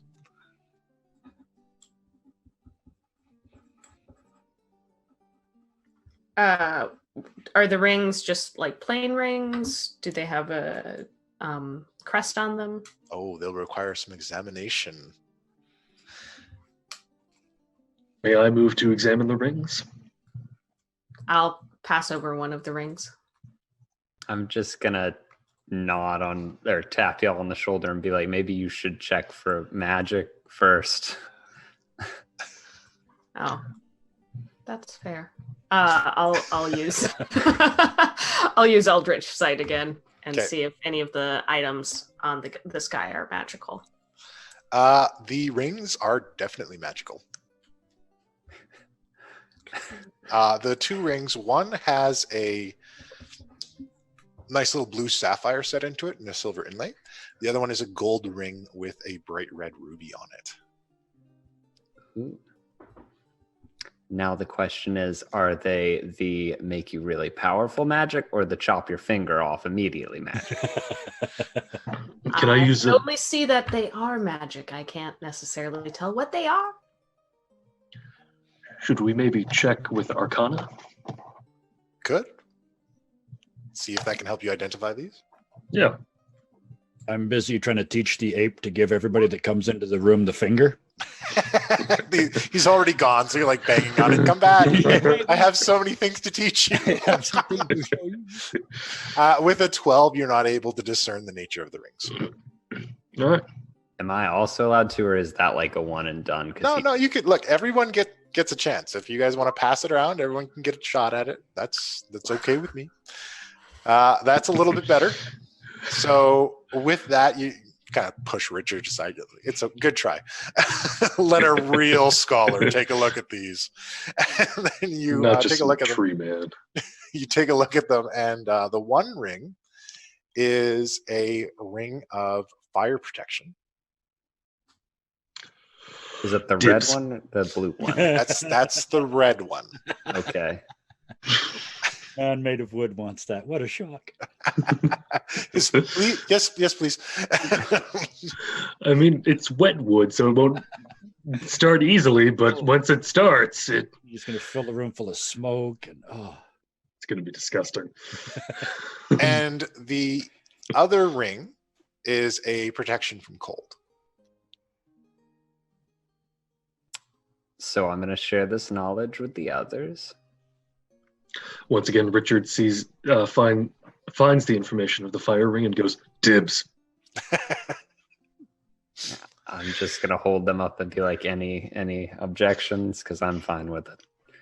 That's fine. I think so. If each of us, 2 people get the rings and the other 2 get to split the gold. Yeah, I have no interest in gold. I always prefer the arcane over gold, but I am easily persuaded, so I will let you 2 decide. that's okay. I like the shiny, sparkly gold very much. I will happily take the gold as well. All right. Okay. So I guess I'll split the ring with Richard and toss him the fire, and I'll take the cold. Very well. I just Excellent. All right. So you, the key is also there, and this rapier. Key, right. Oh yes, the rapier is also magical. What kind of magic? Kind of magic indeed, unidentified, but it is magical in nature. I'm just saying, because anyone with a packed weapon would have more use for it than someone that doesn't have a packed weapon. I am an excellent swordsman, so it seems Falls to you. All right. You should. Well, I guess it doesn't matter. As long as it doesn't chop your arm off as soon as you pick it up, you'll be fine. So are you going to pick up this rapier? Kithri? I will cautiously pick it up. Okay. You cautiously pick it up. And you hear a voice in your mind. Oh dear. It's a strong grip you got there. God. It has been so long since I've been held by a proper swords person. Are you a good sword or a bad sword? I am the best sword. You hold your tongue, young lady. I am the duelist's companion. I like the sound of that. Are you talking out loud or in your head? Yes, no, I'm talking out loud to the sword, like holding it in front of me. He's just holding it and just begins talking out loud to everyone. I am Kid, the duelist companion, and it is my goal to seek out the finest swords person that I can find. So, tell me now, have you been bested in a duel? I have not. We'll see to it that that does not ever happen, and I will continue to serve you. Sounds good. Excellent.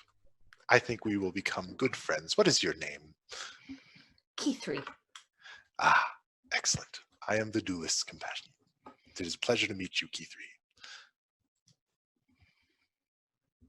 at hearing them talking out loud, I would have tried to reach out just to be able to hear. Would I have heard that interaction telepathically or no?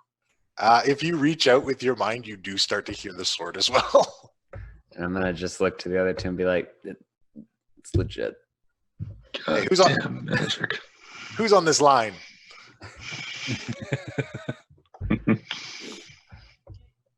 All right. So you guys have this key and you have this sword. I guess what's left to do is to try and exit the room.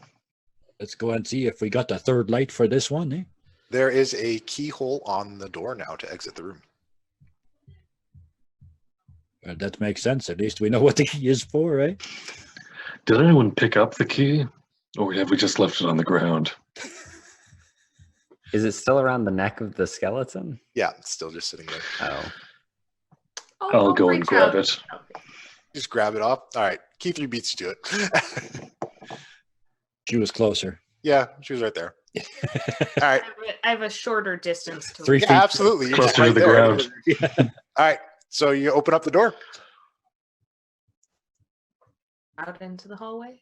All right. You open up the door out in the hallway. We're back in the white hallway. And another light is green. Onward to the next door. 2 more, eh? All right. Who's opening the next one? I'll do it again. One of us is going to have to go twice, and I know it's going to be me. Just get it off now, like a Band-Aid. All right. You open up the door. And a woman with long red hair in a tattered dress, very fair-skinned, is chained up in a small room inside. Oh, thank goodness somebody's finally here. It's been so long. I need you to free me. As someone who has been stuck in chains, Richard immediately goes to free the lady, Are we right behind you? without thinking too much about it. You guys can all see this. I'm going to try to protest before he gets too far and be like, we know absolutely nothing about this person. Have you ever been in chains? Not the physical sort, no. All right. When So, Richard, how do you pursue this? You're just going to go forward and I'm going to see if I can rip the shackles out of the wall. okay. Give me a strength check on that. I'm staying back, like, in the door. Okay. I want to be able to go one step and close it if things go horribly wrong. 15. 15? Yeah, you start to wrench them from the wall. while he's ripping them, can I Okay. take an insight check on this being, this person? Sure. I'm just gonna like reach out and try to like see if I could feel anything about like, oh god. Oh, they're fine. It's fine. Why wouldn't it be fine? It's just a person.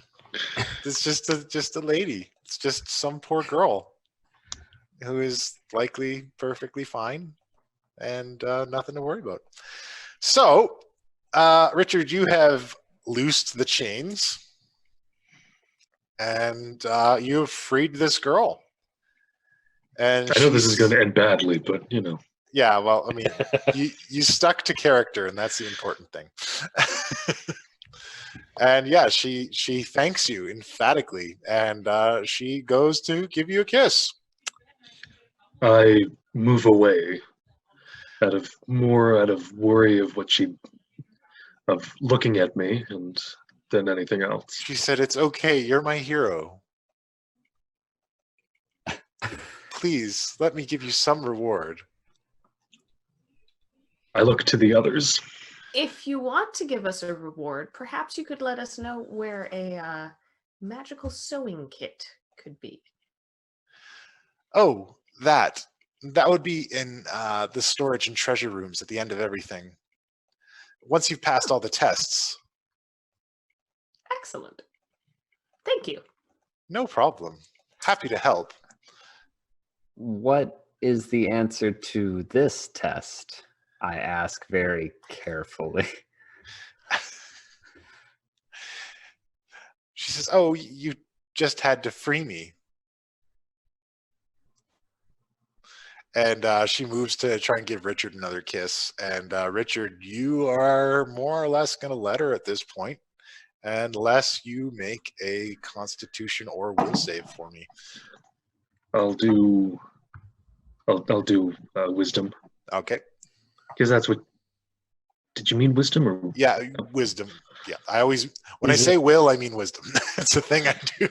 It's your D&D 3.5 showing through. Yeah, that's my background flying through.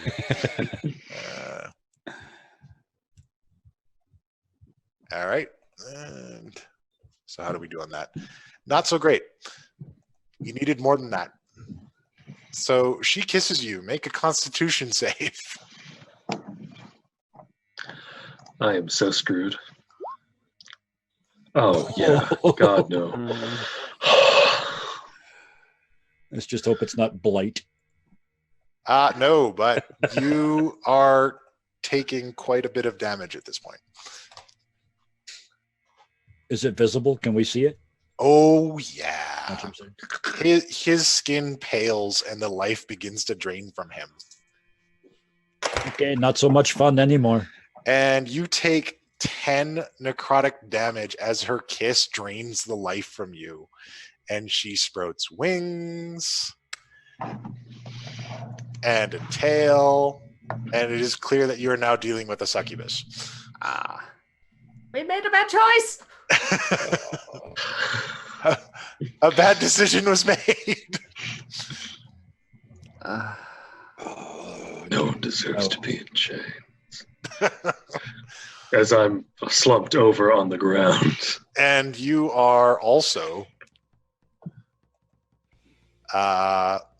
in addition to slumping over on the ground, your health, your max health is also reduced by that much. By 10? Yes. So I will never. So I am super fragile now. Yep. And you will not get above that until you get a long rest. Oh, that's okay. That's fine then. It's not permanent. I was much more worried it was permanent. No, not quite permanent. But yeah, so that's happening. And we're in initiative again. Oh, that's terrible on my part. Right. How? I mean, you are closest. Yeah, but I'm also drained of most of my life. Yeah. Well, if only it were fire. If only. All This is bad news. See, there's certain things that I do that I just expect people to assume that I've done this to try and kill them and immediately be suspicious of everything because I'm used to playing with people that know me. Oh no, I knew what I was getting into. Oh, you played it out in character, and I appreciate that. But you guys will be all right. All right, so It's only a succubus. yeah, it's just a succubus. You'll be fine. All right, so this lady, who went right in for it, and she is going to go at not the top of the round because, of course, Richard gets to go first. She's gonna kick me to death, isn't she? No, she might continue just sucking the life out of you. We'll see what happens. Man, that sucky bitch. Nah, that didn't work. Never mind. We'll fix it in the edit. Yeah, we'll fix it in the edit. Get it in post. So it's just I go first? Yep, you're up. All right. But you do not perceive her as an enemy currently. I am going to roll away and try to find out what the hell has just happened to me. Very well. So you kind of curl up and just kind of move out of the way. She takes a deep, satisfied breath, and she's like, oh, it's been so long since I've had a snack. Now I have more. And it's her turn now. And she is going to go for, I don't know, eeny, meeny, miny, mo. Let's go with Pen. Yeah. So she moves up on Pen with her claws out. And makes a swing. So much more attractive, though. With a 20. How does that grab you? That hits. That hits you? Okay. Look, I gotta ask, you might have like special armor or something. You take 4 damage of a slashing nature. And then we go to Kithri. I'm going to shout out and say, "Get your hands off of them!" and cast Hex. Ooh. And then I will run up and swing at her with, I guess with the rapier I just got, which I don't have any stats for. Well, it's a basic rapier at this point. Until you've had a chance to fully bond with it, it won't give you any additional bonuses. Okay. But if you make it particularly happy, it might do extra things right now. Cool. Hold on, just... Basically, it's a short sword, except it does piercing instead of slashing, I think. Yeah. For Okay. mechanical purposes. Yeah. So you can use your same short sword roll, just, it's a different type of damage, and if you're doing very well, Yeah, they're very both pleased with you. they're both finesse weapons. I did not do well. No, he needs a higher number than that. I just kind of slip as I... You feel a condescending glare from your sword. Well, that's 2 things that have been disappointed in you tonight. Oh. I'm a disappointment. All right. And next up, we've got Yi. I yell out, "Get out of the room!" And then I cast, this is what I meant to do last time. It is prestidigitation. It's about the 4th effect down. You immediately clean or soil an object no larger than 1 cubic foot. And everybody uses this to clean. I am going to take a cubic foot of that stuff from wherever the plane of prestidigitation is that everybody sends stuff to, and I'm going to splat it on her face. That is such a creative use of prestidigitation, sir. Well done. And then yell, "Get out of the room! Get out of the room!" She's like, "Ah!" Disadvantage. All right, you've soiled her face. She's displeased with you. Yep. All right. I step away so that I leave the door open so they can run out. Pen, you're up. This lady just slashed you up and then got a dirty face. So, am I engaged with her, or can I leave since she can't? You are engaged with her. She just has disadvantage. She's not blinded. Okay. Man. Oh, I just realized for the hex I didn't choose the ability. Oh, go ahead. I'll do charisma. All right. Very well. So just to run through this to make sure I'm correct, I would have to disengage as my action, and then I had to move. Yes. To move.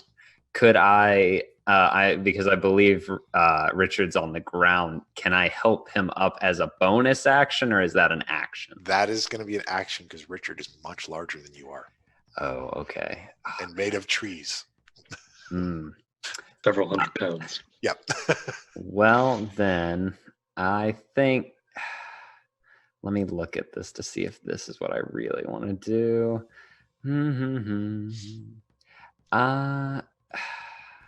I guess let's just go ahead and while I'm engaged, I'm going to just try to pull off an Eldritch Blast just to try to work my way around the situation.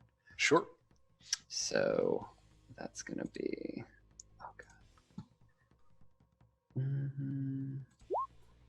Wait, did that do the roll, or do I have to actually? That's just damage. Okay. Give me your roll. Sorry. We're gonna have to adjust all these character sheets. I know. I thought I had that fixed last time. My apologies. No, it might have got messed up in the transport over. We'll fix it in post for next week. All right. So yeah, that's not a high number. That's almost the lowest number on that dice. So you do not do enough damage to her. You don't hit her. All right. Well, I guess that's me then. All right. So we go back to the top of the round with Richard. All right. The door is still open to the hallway. And I don't see her as a threat yet, do I? No, she hasn't damaged you again yet. So yeah, you're still enthralled. Yeah, I'm just gonna run out the door. Okay. All right. You run back out into the hallway. Next up is her, and she's going to try and slash up Penn some more. Haha! Oh, but she does dismally with a 7. Not so good with the claws. Next up, Key 3. I'm going to try again to attack her with.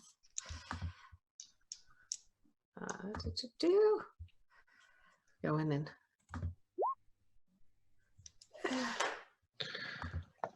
I do not. This new sword. I'm just adjusting.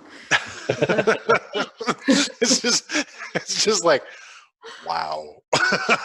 The dice are not on the players' sides today, but to be fair, my dice are fairly even-handed. All right, and after Key 3, we go back into Guy. Oh, okay. Everyone is free to leave now, but Ben is still tied up. I'm just waiting for them to come out the door. So yeah, I yell again, get the hell out, get the hell out. And I cast Infestation. Okay. Let's see if she can save out of that. Well, she pulls a 16 on her save. Oh, yeah. Yeah, so she's...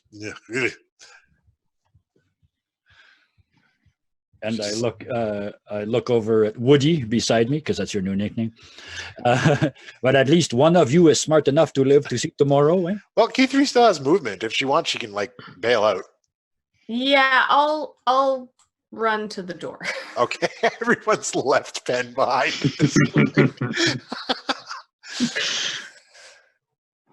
The one person who warned against this exact kind of situation. It was Richard goes in. It's like, no, Richard, stop. It gets the life drained out of him. Everyone else leaves. Don't worry, I'll save you, Richard. Okay. Anyways, back to the top of the round with Richard. You guys are all standing outside. This door is open, and Penn is still facing off with this demon woman. Wait, did I go? I don't think I took my turn that Oh, round. no, you're last. You're at the bottom. Right, go. Okay, Penn, go. So I would like to disengage, please. All right, you can disengage and make a run for the door.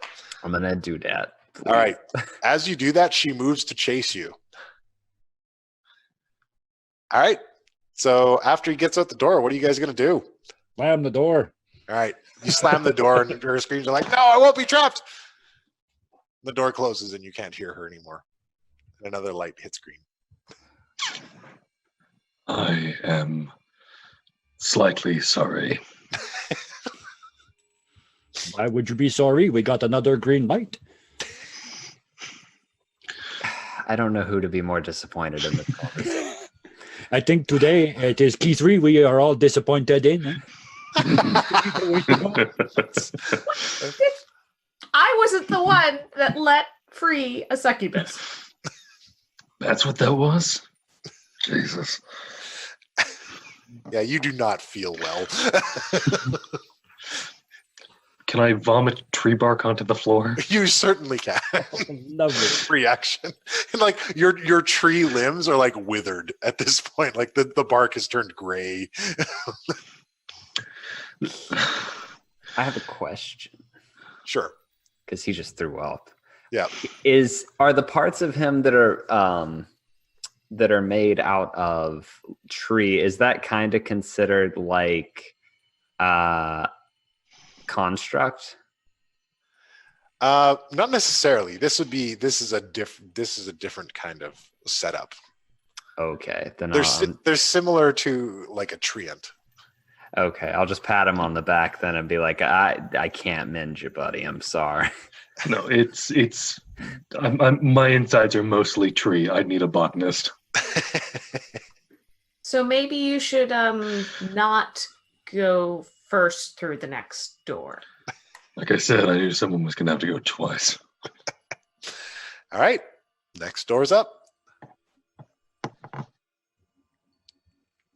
Oh, I thought we were going to play Boulder Parchment Shears, but apparently it's...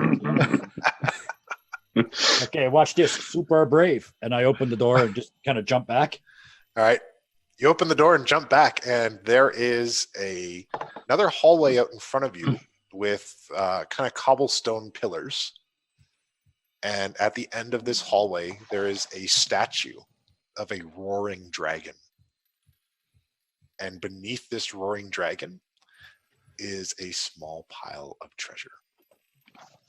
Oh. Hey, you guys, it's a trap. Who wants it, eh?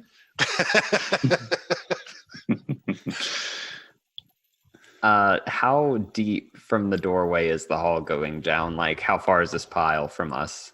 The pile is Like the gold. The pile and the statue are about 60 feet away from you. It's a little too far for my mage hand. Just checked exactly the same thing. I mean, it's not too far away from my Eldritch Spear. I just want That's to blow it up. intentional. Wait, I turned to Guy and I'm like, Guy, I haven't seen your weasel all day. And everybody looks at each other. I hope this is not a euphemism. No, Weird stuff going on in their bedroom. He's actually talking about my real weasel. No, that doesn't help, does it? That makes it. It's I love got every teeth. part of this conversation. It's got, So teeth it's and like he's got his own mustache. eh? four-legged animal. Yes, that is probably Separate the best way to entity. describe him. We. And it's definitely not involved in bedroom play. Not unless you pay extra. He looked like a small badger. He's kind of black, and he's got a little brown nose. And on that nose, he's got the second most amazing mustache you have ever seen in your life. But he is at the moment a pile of ashes in the basement of a very desperate and sad old man. I too have a familiar, but she is indisposed at the moment as well. I need to find a magic shop and buy some powdered silver to make him come back. So I have a thought. I could sneak down, and I have a way of getting myself out of there if things go south very quickly, or at least not all the way back, but at least like give myself a good running start. Mm-hmm. And as you have seen, we are very good at slamming the door, so this might work. Don't Sure, slam the door until after I'm back in the hallway. I understand. So should someone stay and try to keep it open? I could do some fun root stuff. Oh, it never even occurred to me that the door could disappear and trap her in there. That's good thinking. Eh?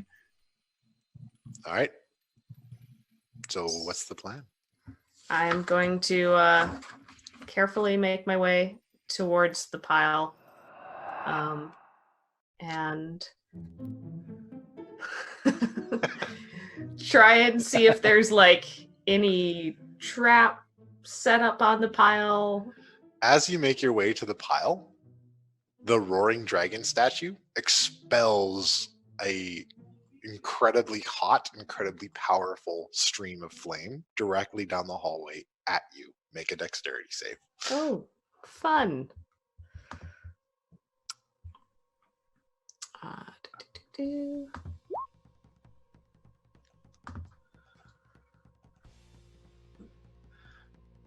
All right. That is enough for half. Okay. Can I throw her my ring of fire resistance?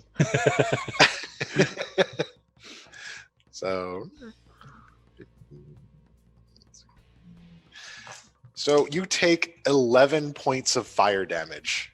Ooh, okay. As half of this, as you nimbly attempt to dodge this gout of flame launched at you. And it stays consistent. It doesn't just blow out and stop. It's just constantly going.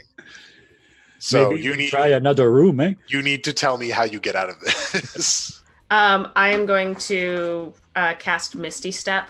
Okay. And go back to the hallway. All right. So you Misty Step out, patting out flames on yourself. Slam the door. You And wouldn't evaporate, would you? as you leave that portion, the flames stop.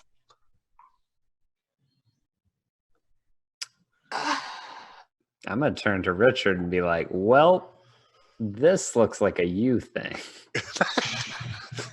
If it was cold, it'd be a me thing. Oh, I'm looking the wrong way. If it was cold, it would be a me thing.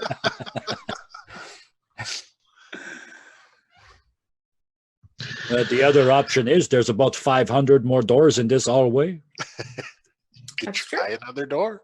Let's try another door. You could Find just a simpler puzzle. eh? say, screw this challenge and just go to another door altogether. Do we know what a ring of fire protection does, like off top of our heads from when we did the Arcana check? You know roughly what other rings of fire protection do. You don't know what this ring of fire protection does. It's a good time to find out. You know what? If I die, you're going to have to pull my body out of there I can keep you and from complete dying. my mission. I have a mission. But of course you What? do. Ominous. Do you want to share that information with us, or would you like to tell one? Don't know any of you well enough yet. Besides, Trickster might get angry. Anyways, let's go. All right. So do you soldier on towards this pile of treasure? Yeah. All right. I'm gonna cast prestidigitation and put soil over the eyes of the statue. Okay. You put soil over the eyes of the Once. statue. It's probably not gonna work. It does not work. The stream of flame is launched out. You feel the power of the ring envelop you in a barrier against this flame. All right. I just keep soldiering on through. All right. You move forward until you reach the pile of treasure. And you notice next to the pile of treasure, there is a stone lever. I'm going to pull the lever. Pull the lever! You pull the lever. The stream of flame stops, and the ruby in your ring shatters. Good while it lasted. I'm going to shout over. I turned it off. I think. Good enough, anyways. It's no longer blowing flames at you. E after one of you. I'll waltz right in after that. All right. You're okay. Yay. No flames singe you. I'll follow behind. All right. I'm staying at the door. All right. He just stays at the door. Just bring me back something. I don't even need any. Just So So- what? There's about 200 gold worth of treasure laying here in gold pieces, In addition to that, there is an unusual wand. I'm gonna pick up the wand. Okay. You know, it's wood. I'm wood. We get along. This wand isn't wood. It looks like it's gold or brass. It's a shiny metal. And it has various protrusions along it with these gems. It almost looks like a child's toy. It's very colorful. Do you still pick it up? Because I love shiny things. Go for it. I'm definitely going to check. Are they like crystals? Like Yeah, crystals? there's like gems all over it. Please. I want to look at that and do an Arcana check. Okay, take a look. Oop, that's my spells.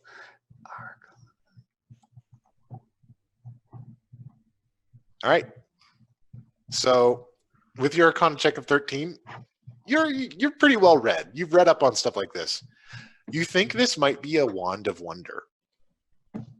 Ooh. What? I feel like I should know what that is. So a wand of wonder is basically a slice of chaotic magic. Whenever you use the wand of wonder, it has a table of various results. So basically, you'd never know what you're going to get. Yeah, think a slightly less destructive version of the deck of many things. Yeah, basically, this could suck, or it could be the most helpful thing that you do today. It's like the Wabbajack. Yeah. All right. I guess I'll share this information with them and shout it back to Gia. I'll just be like, we've got a little piece of chaos. I'll use my Eldritch Sight just to see if there's any other magical items there. Ooh. So with your Eldritch Sight, you see there's something shining in the eye of this dragon statue.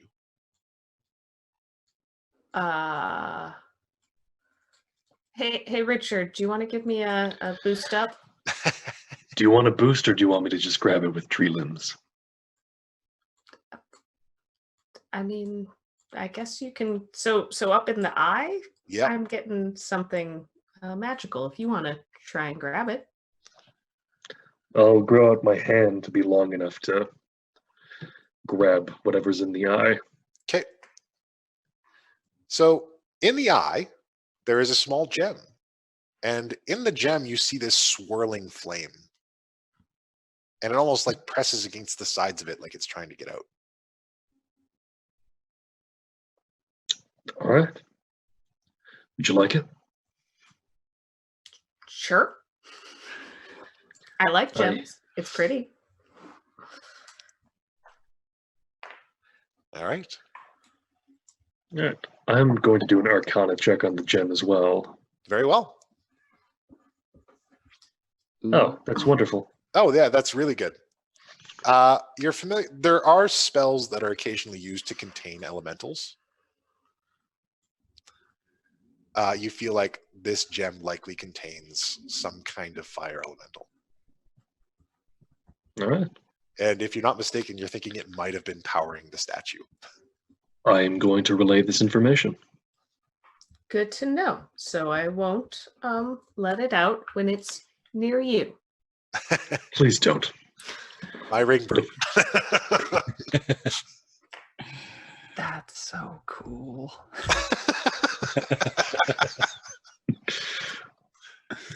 All right. So just a question on how you handle like gold stuff. Do you do encumberment with gold pieces, or Like I don't have the time or the effort to manage weight. All right. Keep track of your stuff. Normally I ask you guys as a party to like pick a hordes person or like a quartermaster who will manage your stuff in the group. Mhm.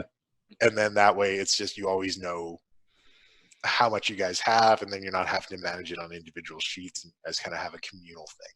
That can come together as you guys role play some more and get to know each other better as characters.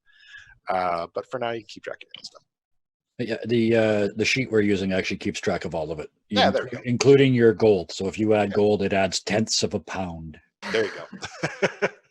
Yeah, I'm not so much worried about encumberment or like food or rations or anything. I usually use food as like if Cookie cooks you something really good, you'll get a bonus for that day. Oh, nice. And occasionally he'll give you good snacks. Nice. Yeah. Wait, good what? Good snacks. Something for the road. So, All right. But you get to develop that relationship with Cookie. There's trees. Like there's micro games in my Dungeons and Dragons. All right. Anyways, so now that you guys have gotten this treasure and defeated this statue, how do you proceed? Let's walk back out away from the fire-breathing statue I'm and gonna, back out to Guy.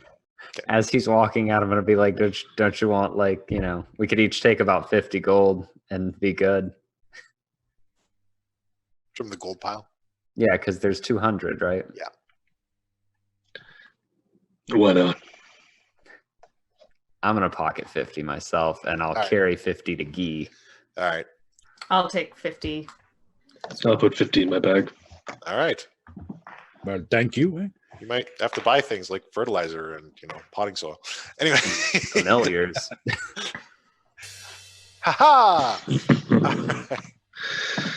Thank you, sounds. Finally, the respect deserved.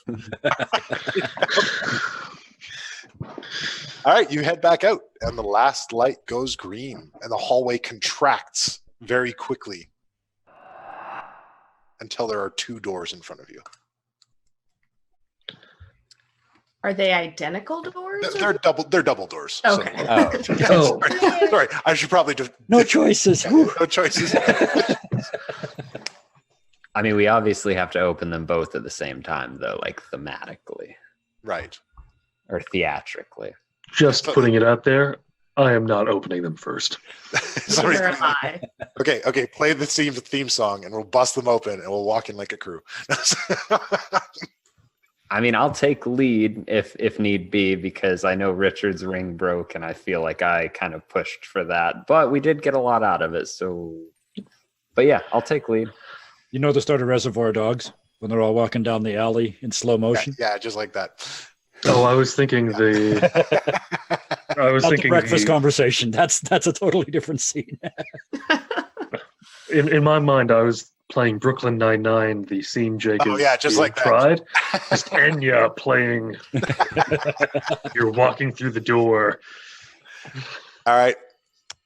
So you open up the doors, and there is this large room with cobblestone floors, and there's all kinds of tapestries hanging all over the place.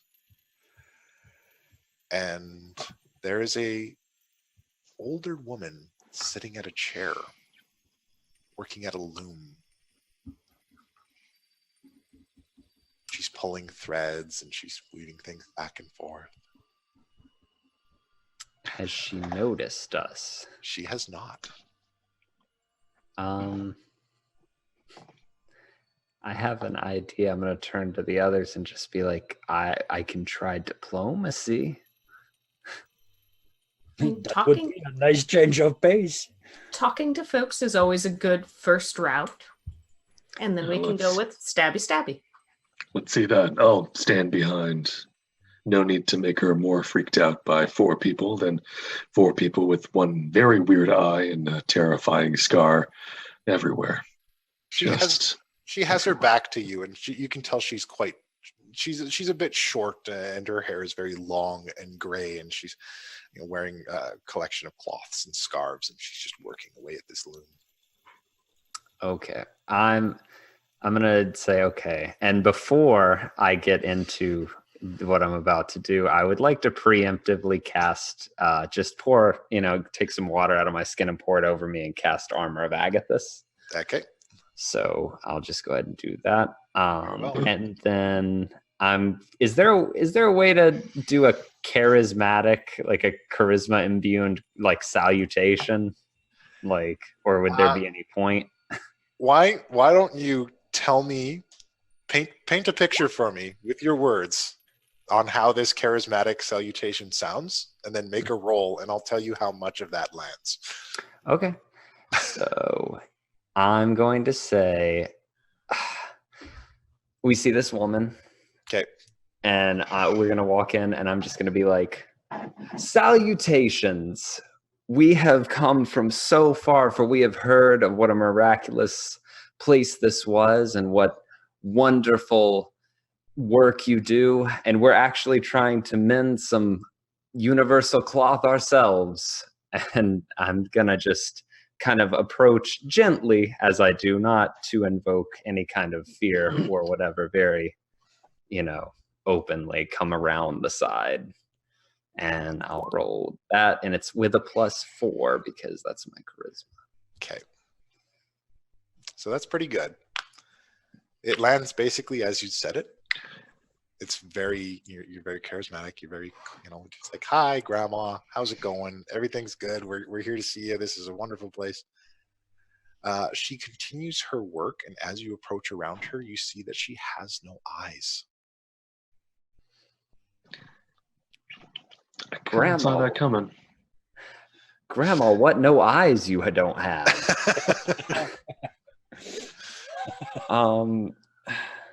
Oh, the better to not see you with, my dear. She's just humming to herself. I'm going to try to. Is there any kind of semblance that she heard what I said? No, she doesn't appear to have responded to you at all. Okay. Can I do the same spiel, or would I have to re-roll to do it telepathically? You could attempt to do it telepathically. Okay. You gonna throw up the old mind link? Mm-hmm. Awaken mind? Mm-hmm. You awaken mind, and in your awakened mind, you get ah! I'm just gonna cut that right off. It's like deep, never-ending scream, and then she just Goes back to what she's doing. How's it going? I'm just gonna tell her, because I've heard her specifically do it with Guy. I'm just gonna be like, don't touch her mind. Just don't.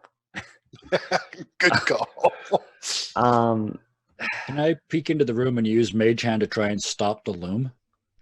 Because she's step back while he's doing you that. Sure can. But the pen, because you're closest, I want you to make a perception check. Okay.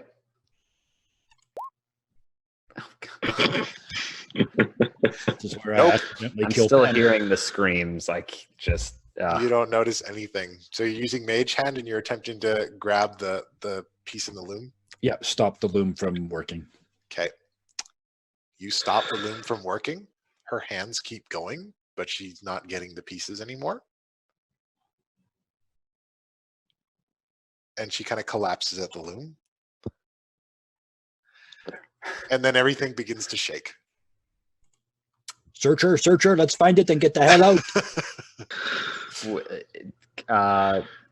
Kid 3, what's magic, please? I'll use Eldritch Sight and look around for anything magic, and especially like sewing looking things. You use Eldritch Sight. Give me a perception check. Okay. I don't suck.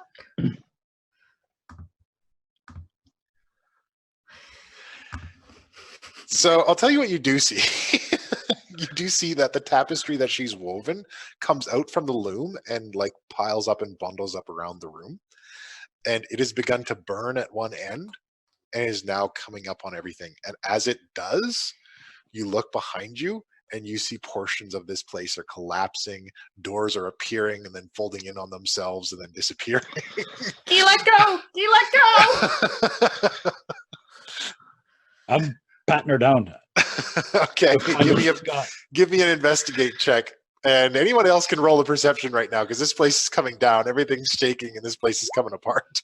All right, let's do it. Oh, wait, I already rolled mine. Yep. I'm going to roll my perception. Okay.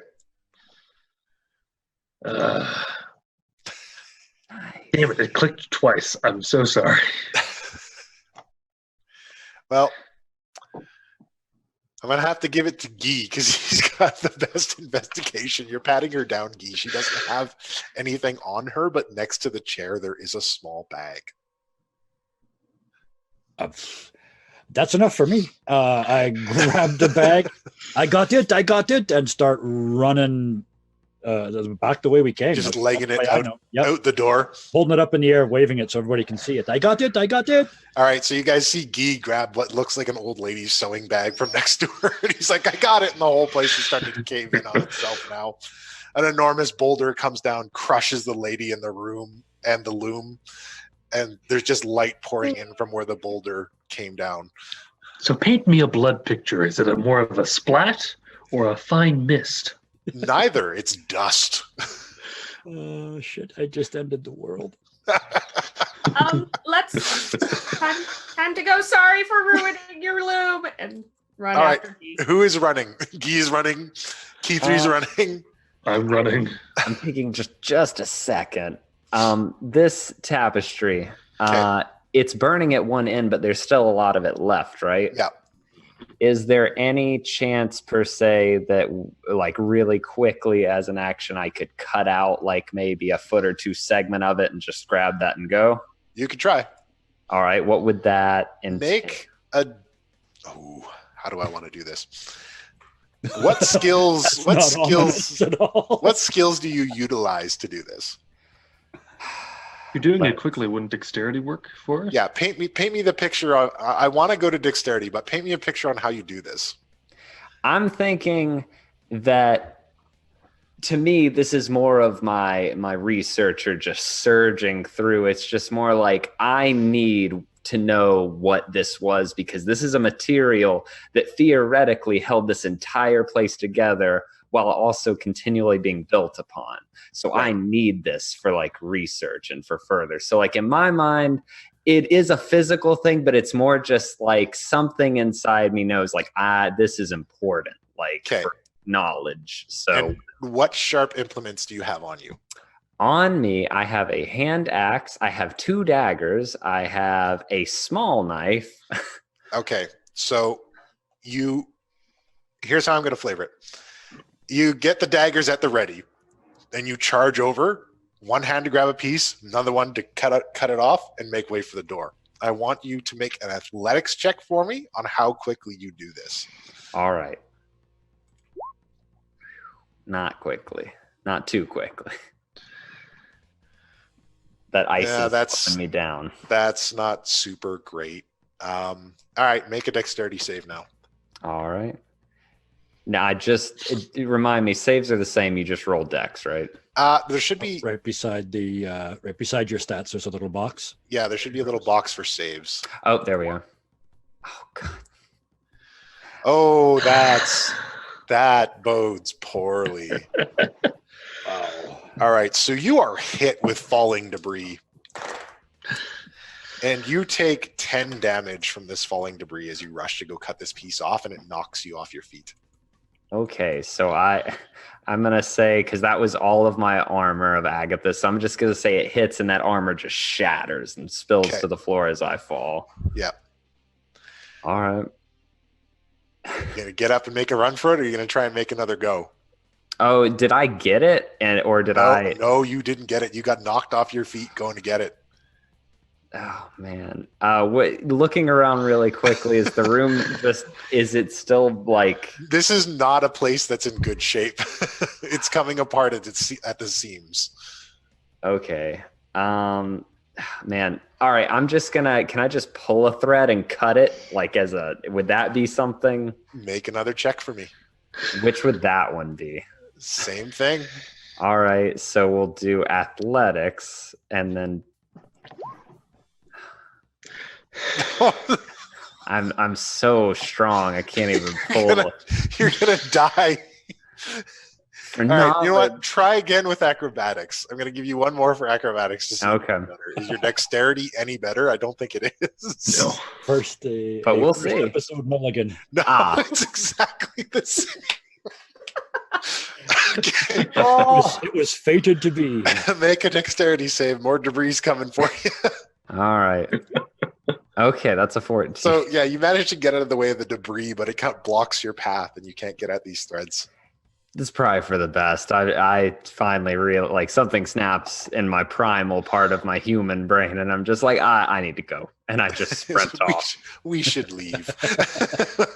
All right, you sprint off, And you guys head towards. There's a door at the back end of this place. You make it down the hallway. As you're going, you see, realities folding in on themselves. The tiles on the floor begin to separate and drift apart.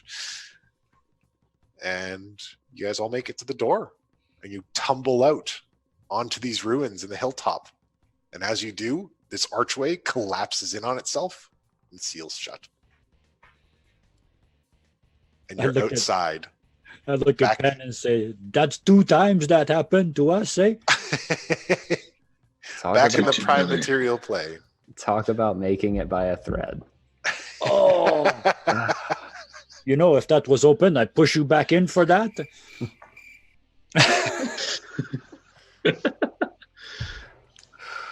Oh, maybe if we are quick, we get back to the crab shack in time for lunch, eh? All right. So the cart is still waiting for you guys. So you're able to make it back to the crab shack. Tossing this thing up and down in my hand, thinking in my head, "Oh, what he wanted." So how long does it take to get from here to the crab shack? Not too long, like an hour or two. Okay, I'm going to rest for as long as I can. Well, actually, hold that thought. So once you arrive at the crab shack, Calazar is waiting for you guys, and says, "Did you get it?" I sure hope so, and I toss it to him. All right. Yes, I believe this will do. Good job. And then he leaves. He goes off to do his thing. Cookie inside. Bye. And he goes off and gets to work on the mage tower. Cookie kind of leans out of the crab shack and he says, "Come inside. I got your accommodations all worked out and a fine evening meal set for you." Okay, I Sounds think nice. feel after today. So, What is it? Crab? no crab, not today. It's just a name. Very misleading one. Put it on a suggestion card, wood boy. Get inside. So I say it loud enough for Cookie to hear. I say, "I don't think it's the place that's got crabs. I think it's Cookie." you wouldn't be incorrect. But in Cookie's Crab Shack, he has prepared for you. The dinner today is pork chops with mushroom sauce, with some mashed potatoes and some vegetables. And he has a plate of that for each one of you. Also, each one of you has a room key next to your plate. Nice. Absolutely. I'm going to dig in and then head to my room. All right. Richard, when you head to your room, you open the door, and your room is a beautiful grove. It's almost like the forest that is home. And there's a grassy section that grows up to a hillside like a bed. You're surrounded by trees and the sounds of nature. I'm going to pretty much fall onto the bed kind of thing and just allow the wooden parts of myself to dig into the ground and absorb the nutrients. All right. Everyone else? Enjoy dinner and picking the singed pieces of cloak away. Head on up to my room. Excellent. You head up to your room. Your room is done up. Once you enter, it is an adventurer's paradise. There's all manner of maps and all kinds of tomes with stories. There's a duelist dummy in the room.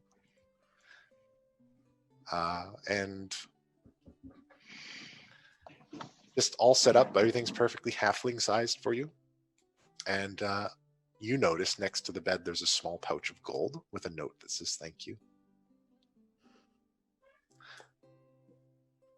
I will pick it up and fold up the note and tuck it in the pouch as well. Excellent. There's just all kinds of maps and everything, and like all kinds of places that you've never been to before, but you can't wait to go to, and like guides on tombs and traps and all kinds of things. I'll browse through it a little bit and then kind of stretch out and lay down in the bed. All right. Who's next? Well, it's dinner, so that's 4 beers or 4 ales. Just so you know, the system is 2 with breakfast, 3 with lunch, 4 with dinner. Okay. Just so we're consistent. Just so it works out. Yeah. So I mean, it's a big meal, so 4 isn't 4 pints, not so bad. So finish off all the dinner, finish off the drinks, and then wobbling ever so slightly, make my way off to the accommodations. All right. You make your way off to your room, and your room is set up. When you walk in, the back wall looks like an audience. Oh, I will never leave, eh? And the rest of your room is set up. It has a vanity mirror with mustache wax. Oh, yeah. Everything that's needed. There's a weasel perch. I was going to say a tiny version of everything right beside it. with a tiny version of everything else that you need there. And the audience on this wall mural watches your every move. Oh. And whenever you do something interesting, they all applaud. Oh, I may never sleep again. And I do like a 45-minute set before I go to bed. we get Guy Boutom's prop comedy going on here. Excellent. I guess that leaves me. Yep.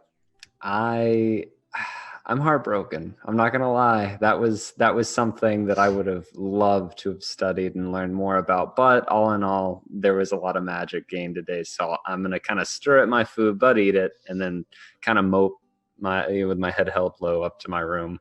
Okay. Once you make it to your room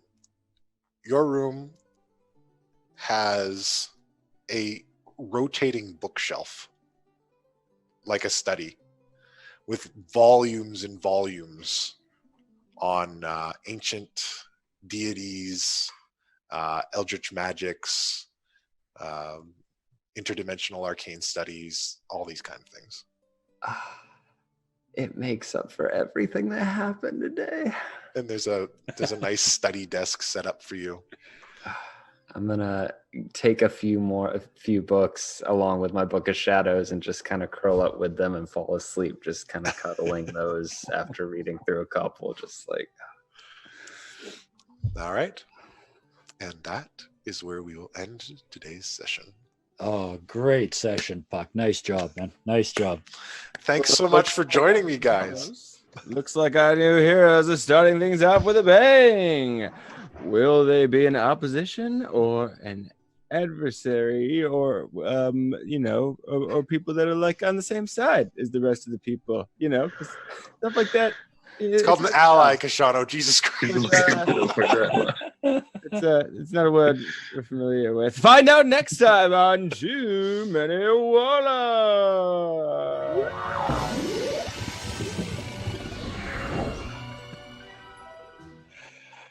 Thanks for indulging me. Excellent. We're still live though, so yeah. So, what does everybody think of the Academy so far? I'm smiling. It hurts. I'm on the same area. You did such a good job of making coming home it just felt so good. Like it was like everything, this is me speaking, but I assume from what everyone said, it was just like coming home was just like, oh my God, like today was rough, but like, oh, this is so good. With this to come home to, I can do anything, right? Yeah, that was impressive. Any notes and anything that I'm... Well, I just need to get Twitch. I just need to get someplace where I can buy powdered silver. Oh, yeah. Yeah, if anybody wants to give me DMing notes, I'm well open to it. In what regard? Like I what? don't know. Like if anything I'm doing, it's just like, hey, when you're dealing with my character, like, these are things that, you can do with them, and this is things you can't do with my character. Let's Oh, take yeah. that stuff off stream. Everybody, if you want to sign off, promote whatever you got to promote. Oh yeah, absolutely. Anybody gotta do any plugs? All right, well, make sure you watch Roll for Initiative. Yep. And our good friend Guy is likely going to be doing some work with us in the future. I don't want to tip anything off just yet. And is anybody else running any shows currently? I am working on getting a YouTube channel working. It's right there. And All right, well, we'll put it on your card, and I'll plug you when it's done. Perfect. All right. You can go subscribe now, just so you're ready. Yeah. Go subscribe now so you're ready. Everybody's go subscribe to my currently completely empty channel. Excellent. Well, I'll go subscribe that'll to it. change tomorrow. Then you won't be empty anymore. All right. And if that's not enough for you guys, be sure to tune in on Wednesday when I square off against Gashano in a border dispute where we go, it's Canadian versus American, an all-out battle in Heroes of Might and Magic 3 HD Remix Edition. And it's going to be incredible. You guys really check it out. And other than that, be sure to check out our regular Sunday games. And now check in next week with Too Many Warlocks, because we will be back with more Eldritch horror and fun. Till then, see you next time. See you next week. That's not the sign-off, Puck. All right. Class dismissed.